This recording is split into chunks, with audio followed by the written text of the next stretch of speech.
Save your 2 cents if it ain't making sense. I done hit too many tens to ever play the bench. Every time I come outside, fiend shake the fence. All my cluckers pay me before they pay their rent. Yeah, I thought I cracked the code though. Crack what? I thought I cracked like the sports betting code. Like Nah, you didn't. I got There's no code websites to I crack, go bro. to. You feel me? It'll be like this person went for the last 16 games. They've never scored over 16 and a half points. It's like, yo, why would this be the game that he do that? It be And like then he does it. Why they Ben gonna Simmons announce it? scoring 8 points all of a sudden? Like, you're not that guy, bro. You're not supposed to be doing that. That Bro. nigga can't score 8. He wasn't for like a minute. So Ben, you can't score 8. he can score 8. His mental don't let him do it. You feel me? That's my whole point. It's because niggas like you don't believe, man. But I feel like I had it figured out. You I don't feel like I believe was in niggas, very man. data driven. Like it wasn't off the vibes. It wasn't off of like, oh, I like this guy or whatever. I was just going Okay. off the stats. But you saying I don't really gamble. Nah, bro, that's fake gambling, bro. You're not doing it for the love of the game. You doing it because it's like, it's play money. It's like, it's something to do. Feel me? Niggas be gambling because their life depend on it, bro. Niggas got to pay rent. Niggas is gambling because they're like, yo, if I put down this like slip, the crazier the slip, the more my bread could go up, bro. Niggas is doing that shit because it's like they need the bread. Niggas you over gotta here pay like, rent. That's exactly the niggas that don't need to be bro, gambling. that's why it exists though. You That's gambling. literally. This nigga gambling and he's putting like caveats on the bet where it's like, oh, it's okay if you only hit 3 out of 4. You can get something. Like, that's not Right, real hit to that gambling, bro. Underground fantasy. That's not So real that's smart gambling, gambling. bro. You can insure the bet. So if you make a 4-leg parlay, even if 3 out of 4 get it, you at least break even. Sound like it's smart to me. You feel That's me? the I like smart that. way. Sounds smart See, to me. I don't need to make $1,000 in one night. You feel me? If I could go and I $50 here, $80 that That's night. the mindset I'll I take- gotta have because I'm trying to win big. Nah. Wait. You know, You wrong with feel that? me? You just want to win $50? A little bit. He said a But the little thing- here, a little there. You What dipping you and put- dunking what when you you're betting, betting? bro. Bro, I'll make $5? $2? No. Okay, I'll give you an example, right? I went to the Pats game for my birthday. I was like, yo, let me throw 100 on this. I ended up winning like 250. From there, I take the 100 out because I'm pocketing what I put You in. play with the 150. Now I'm just playing with house money. And then Alright. from there, I was just putting like, I stick to units. You feel me? Like $20 bets, like maybe spread them like five of them. And then if 2 hit, I might make 150, pocket $50. Okay, keep going. Just keep recycling that. They made $150. Now, overall, I made 200 in a week. That ain't bad. That ain't bad. Okay, Yeah, that's what yeah, we're talking yeah. about. Talking You to the feel me? mic. It's That not, ain't bad. it's Yeah, not that ain't sexy. bad. It's not sexy, but we making a little money here and there. That's Yeah, it. that ain't Feel bad. That's solid. And that I've never enjoyed sports that much in my life. Yeah. You feel me? Like Oh, you feel like the betting makes you enjoy the sports more? Yeah. I used to be like Man, I as feel like much it as make I people love hate ball, the like game. I'm more like, all right, let me know when the fourth quarter's on. I Okay, agree with okay. that. I feel that actually. Right? Yeah, betting does make it a little bit more Now exciting. I'm 'cause watching now you Spurs really games. glued in. I would have Nah, y'all never niggas- watched y'all the niggas Spurs. don't love the game. Detail. They don't Y'all like the niggas game. They don't like the Pay game attention for to real. the Y'all niggas don't love the detail. game, man. You know what I mean? Next topic, man. Y'all niggas is Nah, I crackheads let- for sports. Nah, I start cheering on I Trey let it Jones, crazy. nigga. I let it Nigga game, but crackhead, man. it adds another layer to it, another layer of excitement to it. I let it game, but because I won't bet on a sport that I'm really not well versed and passionate about. So I'm not like an ass bet. I'm not gonna bet on hockey or baseball or none of that. I'm just straight basketball. You know what I mean? March Madness specifically. Do a March little bit of the Madness, soccer. March Madness, you really get off. This Yeah, ain't a man. nigga that's been down bad before. Like I've had a coworker, Yeah. he got so thirsty to chase like his losses, he started betting on Chinese women tennis. Like Oh, yes. it get that bad. Like it's the middle of the summer. Like yo, I gotta see sun. Like You ain't like help him, seek help or something, bro. You ain't give him the hotline number, just text him on the off day, like, yo, it's for the love of the game. he loves the game. It's for the love of the game. But I think what gets That's bad, toxic bro. is like when you start looking at the players like objects, where it's like Oh yeah. I start hating niggas because Yeah. they missed my parlay, and it's Yeah. like it shouldn't be like that. Niggas, I mean, but that be happening though. And they be knowing it though. Bro, it's like we said, bro. That should be rigged, bro. No bullshit. You think they like I got to chill out on this three? No more three. Bro, some of that shit be rigged, These bro. niggas is not worried about y'all. Nah, I don't think so. It don't be them. It be the refs. Bro, you don't think KD's like playing? He's squaring up Hell right in no. front of LeBron. Niggas He's ain't like, worried yo, about not y'all KD. niggas. Berto Nah. from Massachusetts Niggas put a laughing. $10 parlay on me. Niggas hear it in the Bro, crowd. he when seen- niggas hear it in the crowd with niggas hooping. They find that shit funny, bro. Niggas ain't worried about it. It might be some lame ass nigga that don't get a lot of minutes when he get in the game. He Yeah. might be on that type of shit. But the real niggas, they ain't worried about that shit. You seen who's the dude? Michael Porter's brother Got kicked out the league John for that jammed shit. up. Yeah, That's John fucked Tatum. up, bro. He got jammed up. That's fucked Nigga was up. on the bench, bored. Nigga gotta get some chicken somewhere, Yeah, right? nigga, Some extra chicken like he somewhere. said, to add another layer to it. Bro, no bullshit. But that's, I don't think they need to be kicking niggas out the league for that though. Man, come Kicking on. a you nigga can't out be the doing league for just Nah, you Yeah, can't I move mean- that. sloppy No, like he's that. rigging the game. Yeah, That's rigging the you game. can't move bro. sloppy like He's that. betting. not if he's on rigging the game. bench. Yeah, it is, nigga, because when he get minutes, or if he He don't ain't get getting it, no minutes. niggas can bet on that. Nah, that's valid. All You right, can but bet on how many minutes a nigga play? And he's in the game. He can tell other niggas what niggas is doing. Like, you can't have niggas betting on the game that play in the game. Put yourself in a position. You wouldn't tell He your rich, though. I homeboys can't- like, I ain't got no yo, sympathy for heads that. up. Niggas My on knee Wall kinda Street go to jail hurting. for that You shit know, too. nah, Nigga, inside what sitting you this mean, one out. nigga? Inside trading. My knee nigga. kind of hurt. I'm sitting this one out. You're not gonna tell your mans like you give them a little heads up. You wildin'. That's valid. You're wildin'. Yo, I tell me guess. when them international games start popping up again. I'm Nigga gonna tryna start be- betting on you. Yo, let me Nigga ask you tryna this. put some bread down, no What are you bullshit. betting on? What sport? What are you betting on? NBA and NFL and WNBA. No disrespect. You feel me? I want to support the ladies. NFL rig, bro. Lower on everything. Betting That's on crazy. the WNBA right now. Lower on everything, bro. It's It- kind of like probably smart because Angel Reese for sure gonna get 18 rebounds. She gonna get the boards. She gonna She get the for boards. sure gonna get the rebounds. Clark, Caitlin Clark, She over for 2 sure and a gonna half get the threes, 20. over 3 threes. Yeah, you know like what I mean? Rakia, like it's certain Good ones chicken. right now Yeah. that are at a surplus in the WNBA because they that talented. And like in the NBA, the talent level is so kind of like on par. Yeah, for facts. sure. In the That's what I was saying, WNBA, bro. it's girls that's playing right now that Yeah, it are is like way for better than sure most of them, way bro. better No than some of bullshit. the other ones. Yeah, the NBA, everybody too good, bro. Niggas could be a superstar one night, be ass the next night, bro. I Buddy can't- Hill, bro. I think that Buddy Hield's different. I think that Buddy Hield ruins can go the off. game too. Cause I don't know, man. Like I don't know, yo. Since getting into soccer, I be watching this shit, even the league games, and I'm like, yo, these motherfuckers show up every single You feel day. me?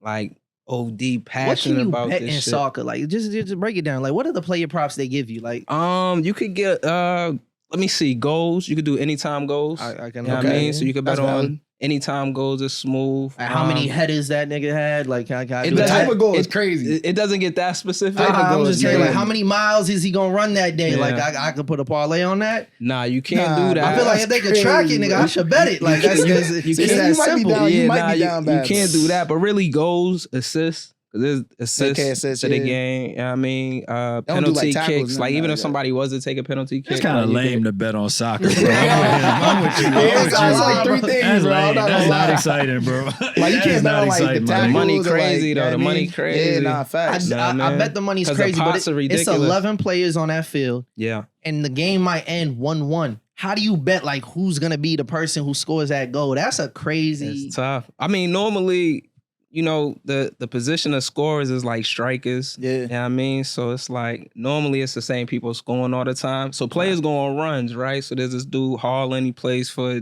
Oh yeah, whatever. no, he's good money. so he Erling going Haaland, he going he's good runs. money. This He nigga's going locked in runs. now. You know what I'm He's looking saying? No, he's good Yeah. money. You could So put he might anytime have like a goals. 7-game run where he done scored 5 to 6 goals. You know what I'm saying? That's crazy. Nah, so That's you- good money. You doing smart? Okay. Yeah, that's I good see where money. you going with it. Alright. You feel me? Y'all niggas put me on, nigga. I don't know, man. But hey, man, we back, man. Listen. Yes, sir. You already know who you rocking. Coming at you live from Studio He took 55. This my is the shit. 2-time BMA nominated podcast of the year. Bad for the community, I man. told niggas For I didn't wanna another talk about special this, bro. episode, nigga. I told Hey, niggas I man, don't wanna listen, talk about no the beef. I came for nomination, the right man. episode. I came for the right Listen, we He's got pressing that all shit, the right bro. buttons, bro. We got that shit, man. We got the nomination, man. We pushing for that shit, man. But listen, we here, man. I got my man 508 Rob to my right. Yeah, it's not so easy now, nigga. you ain't got a catchphrase. You ain't got what you nothing. just said right Yeah, there. you Hey, feel man, me? you already know we See, rocking. We see. here with it. We here with it. We live. We got some real special guests in the That's a building fact. with us. You feel me? We got a Roxbury out. Can I say legend?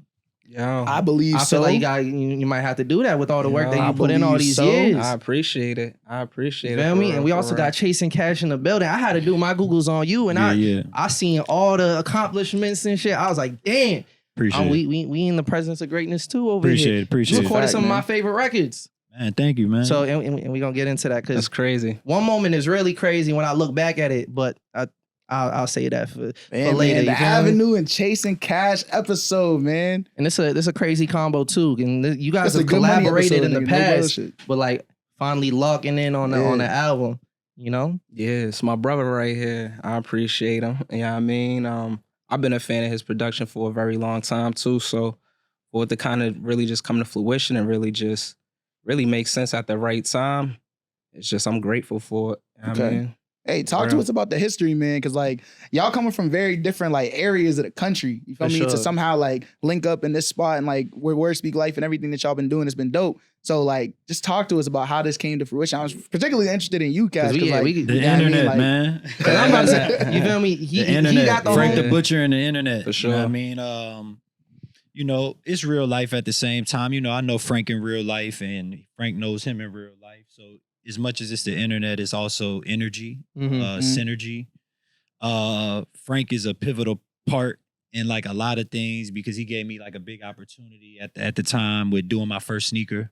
With Reebok, with a collab with him. And then even before that, when he was doing his thing with his own line, BAU, and producing, he would always hit me up just to collab on songs. And then that's how we initially got on the record, just from Frank curating his own relationships through his brand, Business as Usual, and then him rocking with Frank. Word. Then, you know, eventually they ended up coming to LA at one time. And then we linked up in person then. And then probably like a few years ago, once I moved back to NY during the pandemic, I was sitting down and just chilling and thinking about, you know, who could I work with? Because I wanted to work with somebody new, but not necessarily new in the sense of like brand new artists. Okay. Yeah, someone who's putting on at least a little work and some elbow. And just a specific sound too, you know, because I know with the records that we did together, we had like a great chemistry with the sound. And we ended up just linking up, kicking it. Once I seen how we kicked it in real life, because when you listen to the music, you wouldn't realize how silly this nigga is. Really? Man. Yeah, this nigga's silly. I got a little bit of that from the vlogs. This nigga is silly. I got a little bit about it from the vlogs. So, you know, on some real life homie shit, we really like kick it. You know what I mean? And then we just started going to the studio. And from there, we just hit it off. And then Ike was always somebody too that would support my brand, Can't Buy Respect. And then once again, they have a real life relationship with each other. And I just thought like Boston is a city that's got a lot of history. Got a lot of black history. That's a fact. That's a lot of niggas don't know that. A lot of people don't know that. Before you got here and collaborated with a lot of artists over here, would you have known that? Like from the outside looking in, because I'm always interested in what people think of Boston. I know Bobby Brown, nigga. All right, thank you. I feel like a lot of people, they see the town. I'm an OG, bro. They think the nasty white people accents and shit like that. You know, I know about Bell Biv DeVoe. I know about Mike Biv. I know about all the legends from out of here. Bro, okay. It was just a blessing to be able to meet some guys who seem like they come from the same cloth. Facts. You know what I mean? And I think it was interesting, you know, being able to come from New Orleans, work with artists from LA, work with artists from pretty much all over. I had never worked with anybody from a city as rich as Boston. And I feel like y'all just do. Like, I feel like y'all just do. You feel me? And I wanted to play a part in producing it. I ain't really have like no grand scheme of what it was gonna sound like. But when I came here, I seen how people was fucking with him. And I realized the love was real. And then over the years that we've been rocking lately, you know, with the work we've been putting in with each other, you feel me? I'm seeing it. I be at the shows with them, you know what I mean? And I see how we talk. And I see how serious they take it. And me and him, we talk all the time. And I see how serious they take it. You feel me? And I really believe in them, bro. That's really what it is. You know, beyond how we bros and we cool, they really want to put on. And as a producer, I think this is an opportunity for me to stamp myself with some niggas that I'm really cool with at the same time. Nah, that's fire, bro. That's that organic relationship that I feel like is missing in the game right now. Niggas doing shit for $1, but like this shit, like the way you say it, like niggas do it for $1, you doing it because you keeping it $1. You know what I'm saying? You doing it because you see $1, like out of the niggas that are around. You feel me? That's just fire, bro. Real sure. But, yeah, man. You know what I mean? You know, like at the end of the day, what you talking about, we be talking about.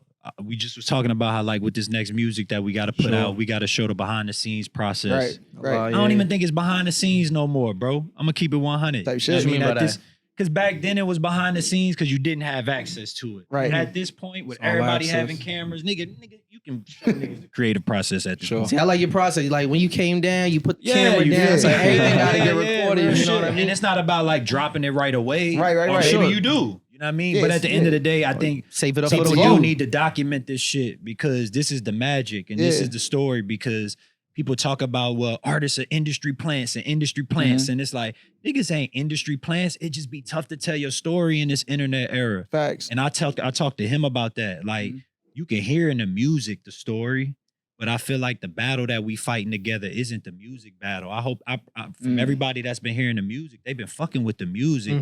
For me, it's like, how do we shine a bigger light on this shit? And that's, to me, it's like, it got to be Boston behind this shit. Yeah. It got to be Boston behind this shit first. Keep it real with you, because that's what's going to make it have that feeling that we putting into this shit. Right. Just like, we're backing this, so we're validating it. That's what Los Angeles is, Los Angeles culture. That's what New York is. That's what Atlanta is. Whether they got an infrastructure here or not, as long as the people supporting the music, as long as the people supporting the shit, then it has an opportunity to be then accepted by the world. Right. The world gonna pick what they like from Boston, but Boston gotta support Boston Hey. for this shit to really hit. Hey man, you saying it, bro? No bullshit. I feel like the trajectory's gone that way where I think Boston shows a lot more love to Boston. Sure. But I haven't been in the game as long as you have, Ad. So just being all the way from 2014 and now type shit, just like how much of it has changed for you, like just seeing the love that gets shared around here. It's changed a lot. I ain't gonna hold you. So like the city as a whole has just changed, period. Right. So just like the improvement of like Seaport alone. That's just crazy. You know what I mean? Like, but as far as the scene, I feel like more venues are allowing us in the spots to be able to host these rap shows. Like before, it was very few and far between. And the insurance policies be crazy, bro. Yeah, we weren't getting, there was no way we weren't having local artists do Celtics halftime shows. We weren't having artists perform at Boston Collins, Big Night Lives, any of these venues, House of Blues. You know what I'm saying? So at that point, we was really just trying to create a vibe and create an energy. You know what I'm saying? And that's kind of like where the 12 for 12 thing kind of came into play with like Tim LaRue, because for the first time, it was a lot of our first chances kind of to be able to be around each other. You know what I'm saying? Like we might have been familiar with each other here and there or in passing, but when he finally got us all together, it was like, yo, I could look at you, I can communicate with you, I could chop it with you, you're accessible, I'm accessible, and then the network continues to grow. You know what I'm saying? But at this point right now, I feel like it's beautiful, honestly. Like the young generation, my generation, the marriage of the two, you know what I'm saying? And the generations in between, I feel like all of these things contribute to the pot. So whether it be movies, I feel like a lot of companies are coming here to shoot movies. A lot more. You can see I feel like sports has always been going crazy, but it's going crazier right now. You know y'all what I mean? look like y'all gearing up for another chip. No, I'm not even saying y'all. That's what I'm saying. Get with it, bro. Get with it, bro. I'm a Lakers fan. I'm not You a gonna hold you. Lakers fan? That's But I don't nasty hate work, bro. From He's from Brockton. Hold up. I'm a Kobe fan, bro. Come on. Like, you got to respect Kobe at least. For sure. Thank you. But get with it, though. you gotta say you're a Kobe fan though. Don't say you're a Lakers No, fan. but you You stay a Kobe fan long enough. Like, you gotta eventually just stick through with the team. I stuck through some bad years, bro, of watching Robert Sacre, my nigga. Like, True. you feel me? So That is tough. so You might have earned your when you stripes, hold no it down bullshit. for that long, I got to. But when I seen that game the other night, I was like, I don't think there's another team that's topping y'all. This So- is the swaggiest Boston team ever. For sure. Period. You know what I mean? And it's important, like he talked about. You see culture at the games. You see people coming to the sideline. You know what I mean? You need that in Boston. Boston was known for being racist. You don't want that Facts. on your name. That's you a know what I mean? fact. Dudes used to come Stepping there outside. and they loved to play against the players, but they felt like the fans was out of pocket. Fans and it was shit from the stadium too. Like the way that the Yeah. arena was set up. They were saying that shit was haunted with the ghosts of racism, nigga. So I think Type now shit. You feel me? Like that's the type of shit we had on our name for mad long, decades. the Nigga. ghost of race. Yeah, yo, it's, Like, fu- bro, it's that's funny, crazy. because that's my fight too. Like, Yeah. even when I invite people like Dog here, like, we just was talking about it. Like, he was like, yo, he was just talking about Charles River. He had just drove through Charles River. He's like, yo, it was the first time I drove out here, though. So I got to like drive around a little bit. He had hit Bodega, hit a couple spots. And he was like, yo, it's beautiful over there. And I'm like, damn, the last time he was out here and we drove him around, I'm like, I was showing him poverty, but I'm like, I want to make sure that I bring him to spots that really embody the culture to me, right? So I've been to the hood. I've been on Blue Hill Avenue. Yeah, I'm stamped. you feel But at me? the end of the day, music is for everybody. For sure. You know, we going for the representation, it's gonna be Roxbury, it's gonna be Mattapan, it's gonna be where the artists are from, pretty much. But the projection of the culture for it to get supported, it's got to go to the people who like music. That's why Boston Calling and him performing there, that was fly for us to do that. You know what I mean? And big facts. The bigger crowds will be there soon. But even what Stiz just did at that venue, that was beautiful. You know what I mean? Commonwealth Fest. You know, even shout out to what the homies be doing in Rhode Island, because they be letting Boston artists rock on there. Shout out Stay Silent. You know what I mean? So that connection, this whole New England thing, Boston is at the forefront of it, but it's really about like now getting that stretch to where artists up here can do like the South. I'm from New Orleans, man. When you pop in the South, you can tour 8 states, nigga. That's a fact. But if you coming from a city, if you coming from a region like out here, it's almost like they kind of pigeonhole you to have to go to New York or fly to LA to get a situation that's cracking. That's the stigma that you got to go to somewhere else to get it popping. And now you got to go Max B on niggas, man, and hit the Connecticut's and hit the Delawares and hit the Phillies and go up and down there. I drive here, bro, so I get to learn. You know what I mean? And you get to see, it's like, nigga, you could tour this. You could go do six cities. You could go do Hartford. You could go do Stanford. Because those are still places that got black people there that may be from Boston, maybe from New York, maybe from here. I think part of it too is that people be afraid of like how their experience translate. But at the end of the day, like I feel like you don't have to worry about that if you keep it in a bucket in your music. You feel me? That's a fact. Especially when you talking about like, nigga, me and my people just drove up to Rochester, New York. Feel me? Like trenches. You feel me? I never been to Rochester before. That shit was crazy. The trenches. But like the conversations that we were able to have with people out there, shit translates. You feel me? Because like niggas is all sharing like similar experiences in different areas. You know what I'm saying? Absolutely. So it's like, bro, like I feel like that's part of it too. Like you said, going those routes, seeing like what's going on in different places too. Because at the end of the day, if you're able to articulate it, like your experience through like your medium, whether it's like, because you know what I mean? It's not always going to be like the hip hop. Sometimes it could be R&B, like it could be whatever, you feel me? But like if you're able to translate it like and through your music and you're keeping it 100, people respect it, bro, no matter where you're going. You know what I'm saying? And if you got to get comfortable with those areas too. And I think the issue is just kind of crazy. A lot of people don't want to do the groundwork. When you talk about visiting all these different, cities, they just want to skip. I think that's where the notion of like, I got to go to New York, I got to go to Atlanta. Because they just want to skip the hard work. You ain't even maximize what you got here. Talk about you want to leave over there. We going yin and yang it. Some do. But then you have, not everybody. But then you have the side, because we artists. Mm-hmm. You got niggas like us that we with the grind. Right. But at the same time, it's tough because consumers have just been trained to be on the internet. Yeah. You know what I mean? So true. You talk about venues. How do you get people from Rochester, Syracuse to come to a central area? Right. I think Boston could be that. Facts. You feel me? It's like it's closer to, it's near upstate, it's near Connecticut, all these different things. Like you got universities, Fairfield, UConn, all these different schools around here. That's clearly tens of thousands of kids. Facts. You got to figure out a way to be able to get to them and tap into a market and create a route. You know what I mean? Niggas don't have a route. In the South, you have established routes already that people know. You're going to go through the HBCU circuit. Facts, yeah. Simple as that. You're going to go through the Chitlin circuit. You know what I mean? You're going to go to these little towns that Boozy and them niggas done tore up, Gucci and them niggas done tore up. Yep. But up here, most of the artists that people fuck with have really done it the radio way. And now it ain't the radio way no more. East Coast artists predominantly have been broken through the radio and mixtapes. The South has been broken through out the trunk, popping out the trunk, tearing the streets up. You know what I mean? And now that the times have changed, I think with trap music really changing the sound, the type of music that we making, you got to figure out a way to create a route for it and a path for it. So it's very interesting because me and Ease were having this conversation with Feed the Family last week, and we talked about having to train the consumer for them to be able to take on the music the way you want or value the music the way they should, But also, we talked about the disconnect of with maybe Boston specifically is like there is all these different target audiences. We got all the schools over here. You feel me? There's so many people that come from all different states. They come to come to school over here. But for some reason, when we go to the shows, it's artists supporting artists versus just fans, just like regular people just walking in and coming in to support. You feel me? And it's like there's a ceiling on that of an artist supporting an artist versus having fans that'll buy everything, you're selling or whatever the case is.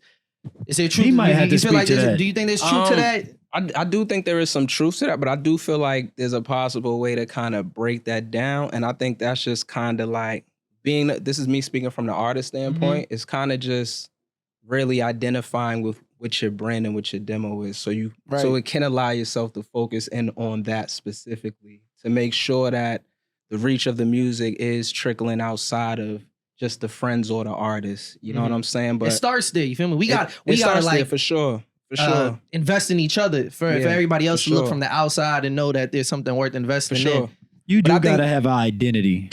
I mean, like that's what he's speaking to. Like niche is huge.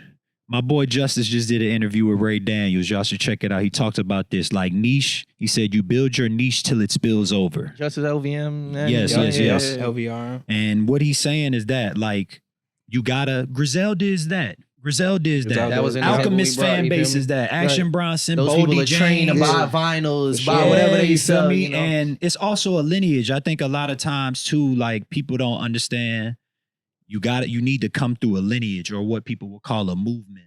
I mean, a lot of your favorite artists come through movements. I mean, what artists you listen to that don't come through a movement? What's your favorite artist? What's your favorite artist? Or is there somebody you listen to a lot? What's somebody? My favorite artist, Orion Sun, but that's true though. She did come up through like a movement. There's like this like kind of like this Philly, Jersey, and like New York like pipeline of artists that are doing that thing right now that are all coming up through the same circuits. Who was that? Fact.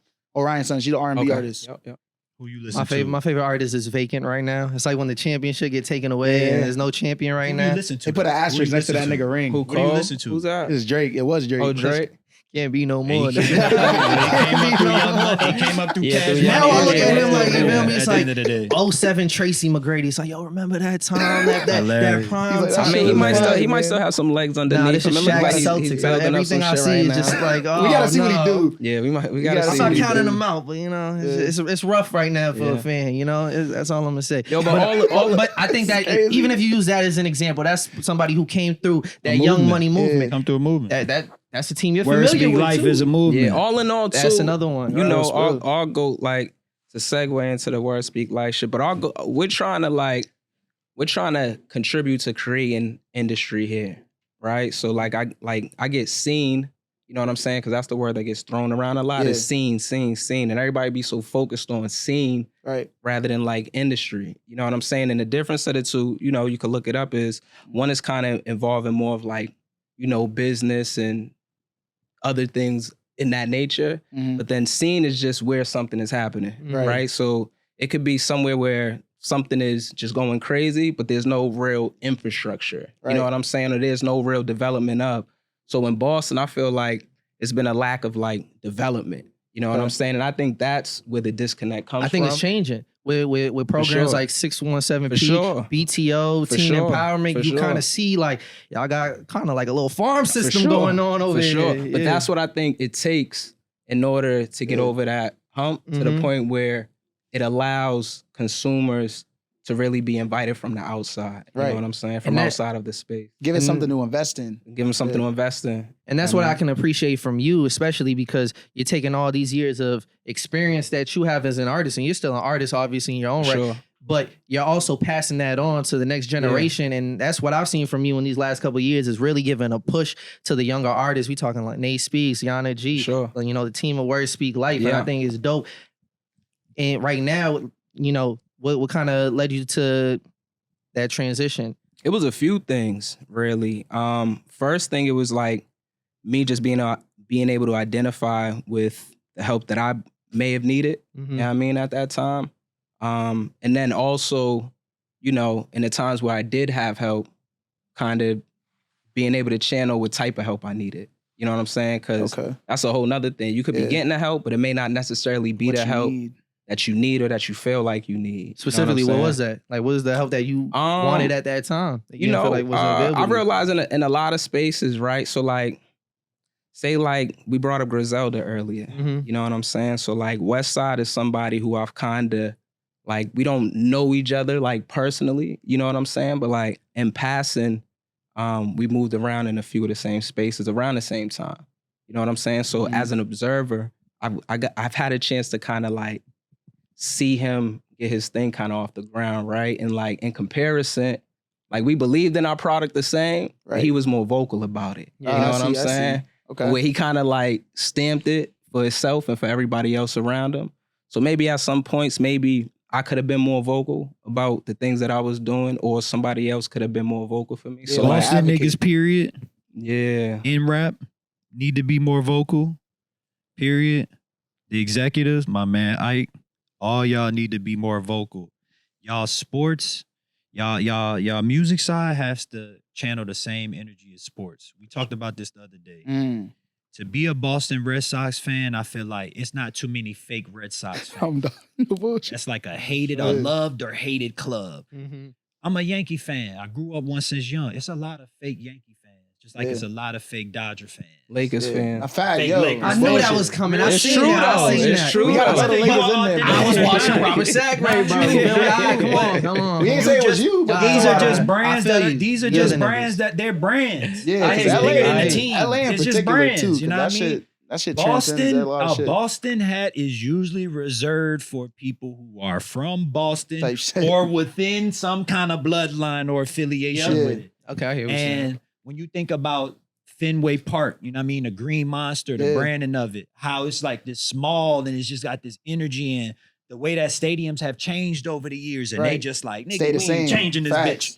This is ours. Yeah, And it's a thing that attracts people from all over the world to come here. facts. I think on the music side, if the artist here had that bravado and that type of marketing and that type of like love it or hate it, Yeah, we here, we traveling. That's another thing I think with Boston artists.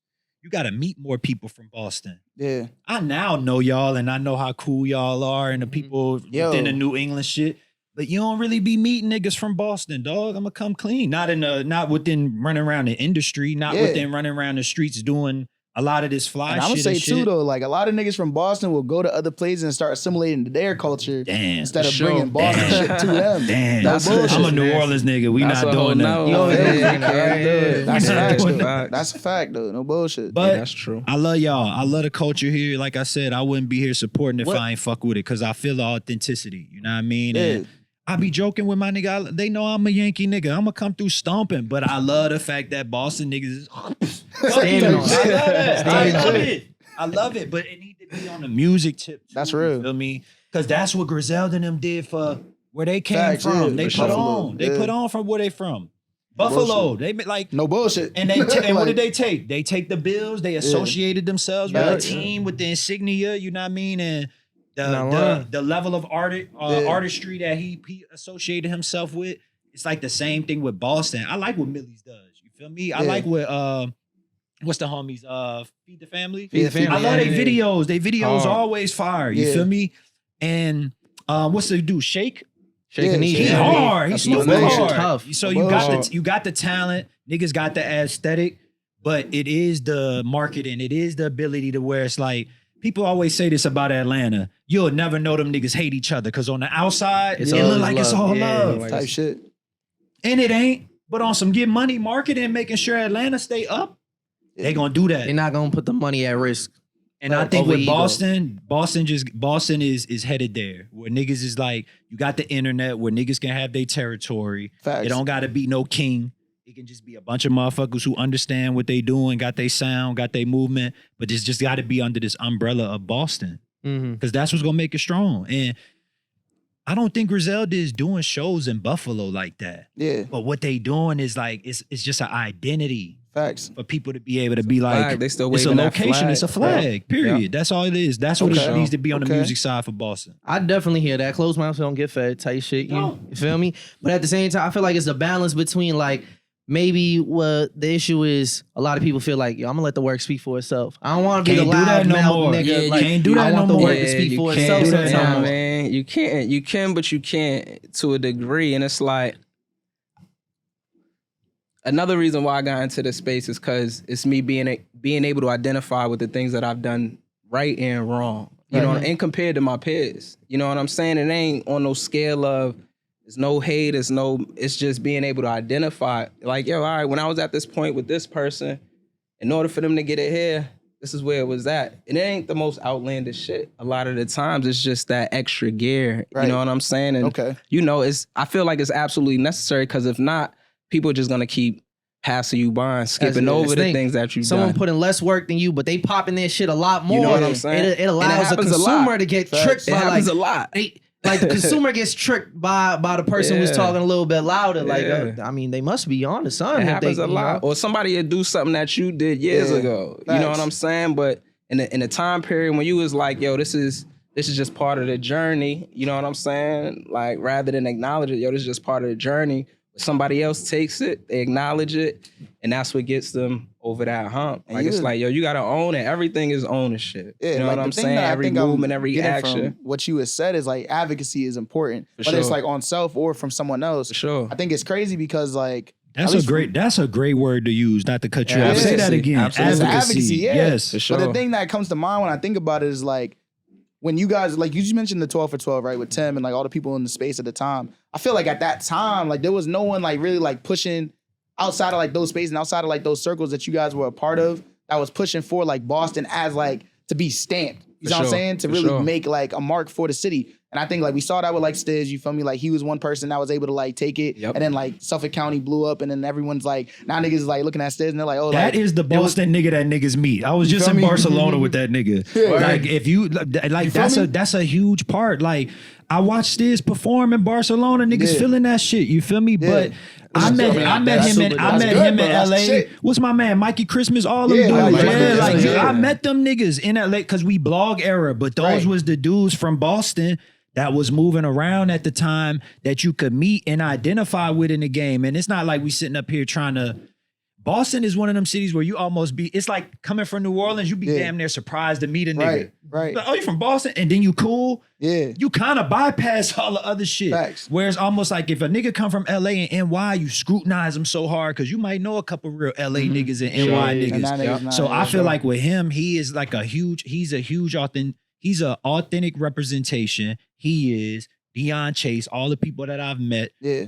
And now it's the advocacy part. Right. And I think that's what the word speak life is. Like, he was fucking with Frank before, you know what I mean? And I think now this is like the evolved version of everything that Frank planted with the seeds and us having the youngest to be able to carry it in the younger generation with Nay and Yana, Ike age in the middle, and then we around the same thing. It's like a great tree now, Right. Of being able to like kind of cover all bases, but also have multiple voices. Yeah. Be that advocacy part of like words speak life, speak life. And I want to get into Word Speak Life because I'm genuinely like just fascinated with how the business of it and how y'all move and what y'all have been able to do in these last couple of years. Like we know, it started off being the name of a mixtape to being now this.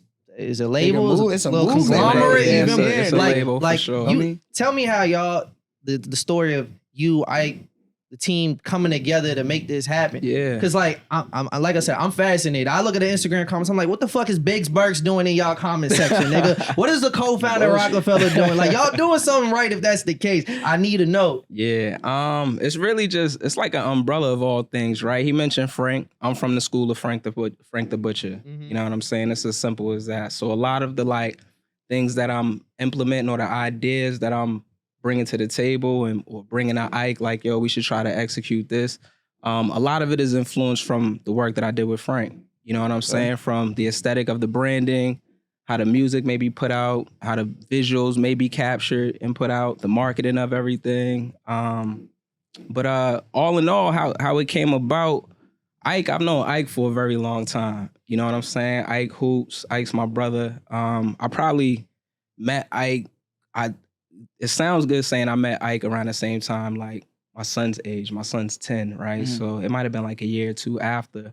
But I'm like 6 years older than Ike. And Ike's always just he's always been there. You know what I'm saying? And he's always watched. And like when I was starting my journey in the music, he was starting his journey into like the prep school circuit, but still hooping and stuff like that. And I think he could speak to this, but being in a prep school, a dormitory facility, you know what I mean? Like somewhere out I think his connection still to the city was through everybody's music. That's why he's so well versed with everybody's music in the city. Like in order to feel that, wake up every day and feel that, I think it was the music. You know what I'm saying? So with me, we just happen to have a personal relationship with each other. You know what I'm saying? So, he would call me while he's in school And at first, I'm not going to lie. I'm like, yo, you know, I didn't realize how much he paid attention to. He is a supportive ass nigga. Yeah, he's super supportive. This right? nigga is a supporter, For sure. bro. But at the time, I'm not like the environment in which I come, I'm not used to it. Right. So it's not that I'm not noticing it, but I'm not really used to it either. You know what I'm saying? Because everything is so cutthroat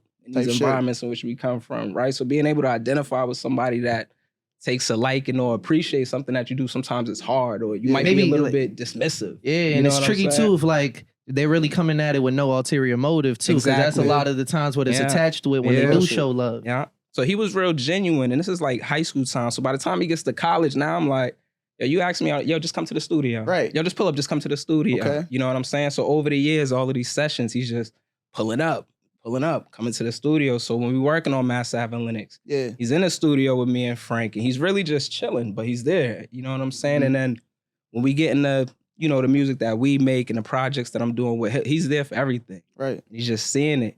And every now and then, like, as the sessions went on, I could see him kind of get a little bit more comfortable with, like, adding input. You know what I'm saying? But off to the side, me and him are having one-on-one conversations. I'm hearing his input and his critiques and certain things. And I'm like, you know, I'm an artist, right? So being an artist, we all have ego. We all push back a little bit, right? Yeah. But I'm not used to, like, me pushing back and somebody being firm on their stance a lot of the times. You know what I'm saying? So that's another thing that I appreciated about him.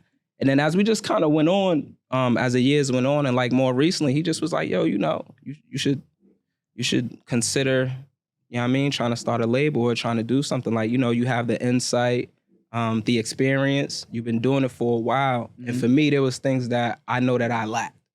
You know what I'm saying? But the things that I lack, I feel like he's very particular and firm with it. So he balances it out, right? So like, some things, like, I feel like sometimes I'm more of like lifestyle, the energy, the aura around it. You know what I'm saying? And then he comes in and he's very professional. He's very organized. You know what I'm saying? Sure. So, you know, Sugar Slim. Yeah, I just told him, I'm like, yo, you know, the only way that I would do it, and not just identifying with the help that I need, but just identifying with something that I felt like the city needed as a whole. And we like inched ourselves towards it. You know what I mean? Really from the town, flag in the ground, you know what I'm saying? But as we just went on, I'm just like, yo, the only way I'll do it is if you're a part of it. And we just kind of buckled down, and it really just, you know, started, ironic,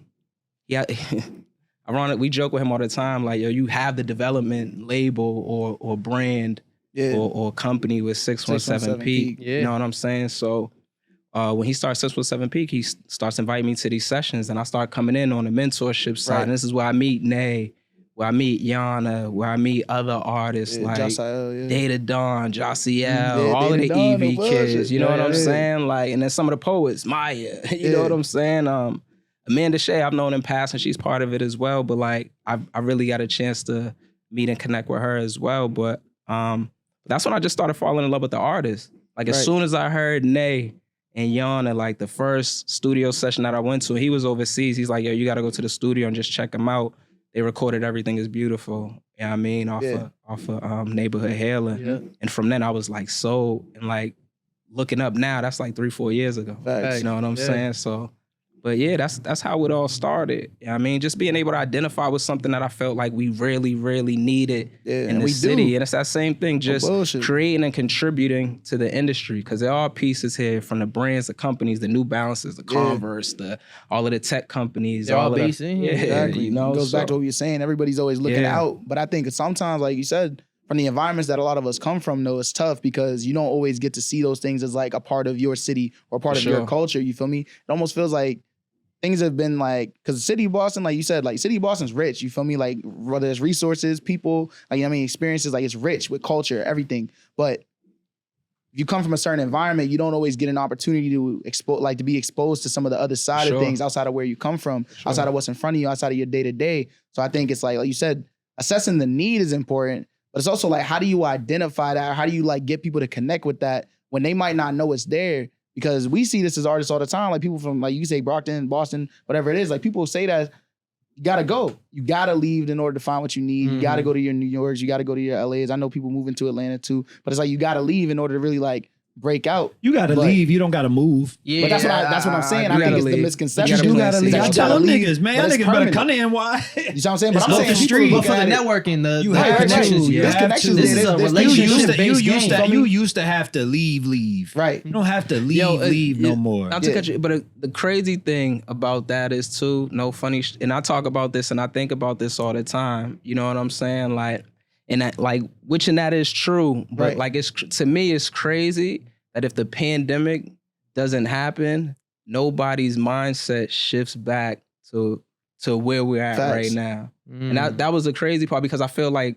this has always been there. It's always existed. People always felt like this. With the like prior to the pandemic, with everything just going so crazy and all of these things are kind of like thriving. It's like, it just, the idea of doing that just seems so like so perfect. Like that was the means, that was the way, or that was the route out. You know what I'm saying? And I feel like the pandemic really kind of shut the larger industry down to the point where you kind of really had to focus on the things that was around you and the micro. Yeah, bro. You know what I'm saying? I mean, that's when we started the podcast, bro. Like literally, like you was talking about it before, like how niggas had division, but it's like, nigga, we got the time. Yeah, obviously, we got the energy, we got the effort. Let's put something towards it. It was a tough time for a lot of people, but for me, sure. it was the time to sit down and like really plot out what the time's gonna. Because there will never be another time, period of time. I mean, hey, God forbid, but like where everybody had to sit down. Like we all on the same type of time, and like you're not doing anything that I'm not doing. Because I was lit. We're all at home. I was working. Hey, a lot of niggas was lit. No, I was moving. I know. I hear that, and I try to take advantage as much as I can. But with you talking about how crucial it is for artists to go out to these cities, not to move, but to network. You have to travel. If you think about any artist, I'm a history buff, man. I look at this shit from way back in the day before the money really hit. And people were artists, man. You had to travel, man. You had to go to Europe. You know what I mean? Before you should use the internet to keep a presence. Yeah. It should not be all of you, but it should be like a window into like how TV used to be back in the day, and Sunny Delight would flash on BET to let you know we got this juice, nigga. Yeah. That's what you should be doing with your Instagram. It's not at that point anymore where you could be this mystery nigga and all that. That shit dead. This shit is advertising. Get the luxury to do that until you get to a certain level, I believe. You have to earn your mystique now. For sure. Me? I like back that. Back then, before niggas knew how to use Instagram, the niggas who figured out a way to use it, they could be mystique and but now, nigga, they give the game out. Facts. Once somebody hit, they give the game out. Right. You know what I mean? So you have to figure out a way to pay attention to how people are getting attention, but also at the same time, maintain your micro. So that's what traveling is. Traveling is going to allow you to see what's going on and take it back to where you from and hit niggas over the head with it. Mm-hmm. That's ultimately what you want to do. Like, I travel. We go to Europe. We go to Paris. We go to UK, all this shit. Niggas don't need to listen to American rappers anymore to have a favorite rapper. They can damn near listen to us just for the style of production and the flows, and they'll imitate it and recreate it, and they'll mimic it, bro. Literally, no bullshit. We did it. We did it to UK drill. Chicago drill started. They took they spin, and then NY niggas was like, "Oh, let us get our turn." Type shit. You feel me? So that's where we at with it now. But NY niggas ain't waking up just listening to Digga D and random UK niggas. You feel me? So it's the same thing with it's the same thing with how you push the music. You feel me? You need to travel because as an artist, you may meet another artist. You may meet somebody who put on shows, who do this, who do that, who give you an opportunity in that market to get to a larger fan base than you probably could back at home. But what you want to do back at home is make your presence felt because that's your story. Right. That's your support system. Mm-hmm. So when you do a show at home for 300 people, that's going to have more of a trickle effect when you put that on the internet rather than you trying to reach a bunch of people on the internet first and then do a show. That shit is dead now, bro. That shit is done. And being intentional when moving around. Yeah. I think that's very, very important too. You know what I'm saying? Because we did kind of like brush over, but even me meeting him, like I said, I was a fan of his production for a while. It is funny because this shit really like full circle to me, right? He gonna laugh about this shit, but I remember like I said, just being a fan of his production and just like, you know, like in that blog era, you see Chase and Cashe everywhere, you see Surf Club everywhere, and the nigga on Twitter, this nigga, I mean, from this interview, you could tell he let her talk. You feel what I'm saying? But on Twitter, he let her talk. You know what I'm saying? Yeah. So just being a fan for me, myself, I'm like, let me hit this nigga on Twitter. Right. You know what I'm saying? Yo, bro, I think it'll be dope if we was at work together. Did it work out for me at that time? Nah. Right. Like, my nigga fronted on, this is my brother, buddy. Sometimes it be like But, that. nah, but yo, what it is? Who are you? Yo, but, You just another fish in the sea. yo, but what it before is, the it's next shit a happens. testament to time, right? Right. So these real relations, as I continue to move around, these real relationships continue to grow and continue to happen. I'm locked in with Frank. He mentioned him one day. I'm like, yo, that's one of my favorite producers. So now we start.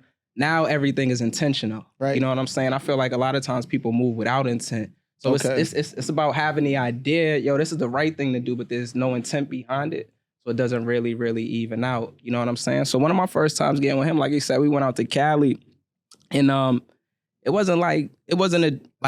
whole intent was to just go out there and link with him. Right. I don't know if he knows that. You know what I'm saying? Like specifically because I seen these things happening right now, the way that they are, when I'm like, no, I got to get with him now. It's urgent. And this is like 2018, 2017 or something like that. And it's funny because we really didn't do no work. We just chopped it up. I don't even know if he... Oh, them niggas got high and couldn't rap. Nah, look at this. Nah, Yeah, that's crazy. But look at this real That's why quick. you gotta save. You Couldn't save rap. the blunt for later. Nah, but It's look the at this reward. real quick, because he probably don't even remember this because he was going through it. But we landed the day after Nip died. You know what I mean? that's So tough. him, when we chopping it with him, he's like, yo, you know, I just was in the studio with him and Hit. We working on racks in the middle and doing So everybody was just kind of going through it. Everybody was blown. Understandably, yeah. My intent for going out there was to get with him. So granted, it didn't really work. I knew that we could, there was potential room to build a relationship. You know what I'm saying? And you know, like he said, once we got together, it was golden from there. And then these things just continued to grow. So I think intent and being intentional is very, very important when doing anything in this space. You also meet the right people by being the right person.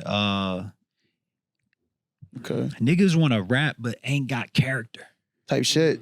They want to be No a bullshit. character, but they ain't got character. Yeah. And you could do both, but you need personal character first. But you know, a lot of niggas don't got home It's training, like, but him as he a father, and it's serious. You know what I mean? Like, it's conversations where not to ever take him away from his family, but to let him know the sacrifice that it take to really get this shit cracking. It's true, yeah. You feel me? And he stands on being a father. I respect him.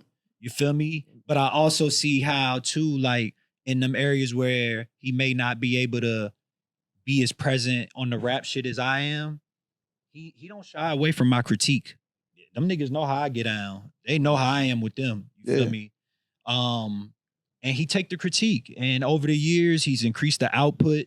You feel me? It wasn't a thing of him getting better. It just was the output. Yeah, you know what I mean? And just being able to have that support system of being like, dog, you nice. Dog, you nice. And since I don't want nothing from a nigga, I have no problem telling a nigga all day, dog, drop videos, nigga. Drop videos.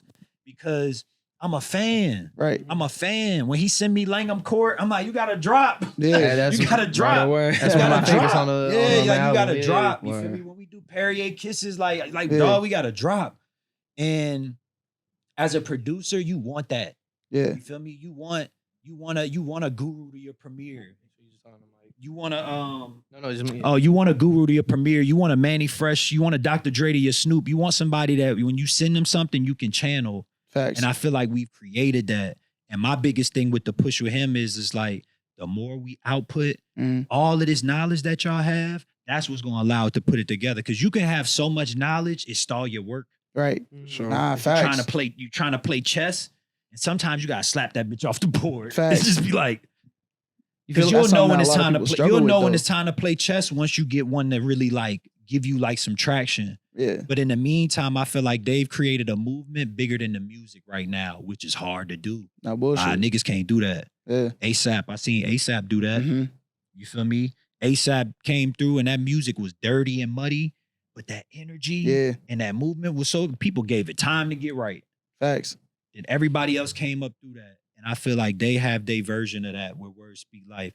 You can't necessarily pinpoint a song that you could say that popped off of them.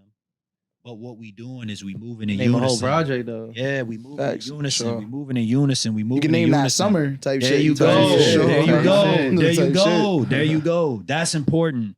That's important. To timestamp this music. Yeah.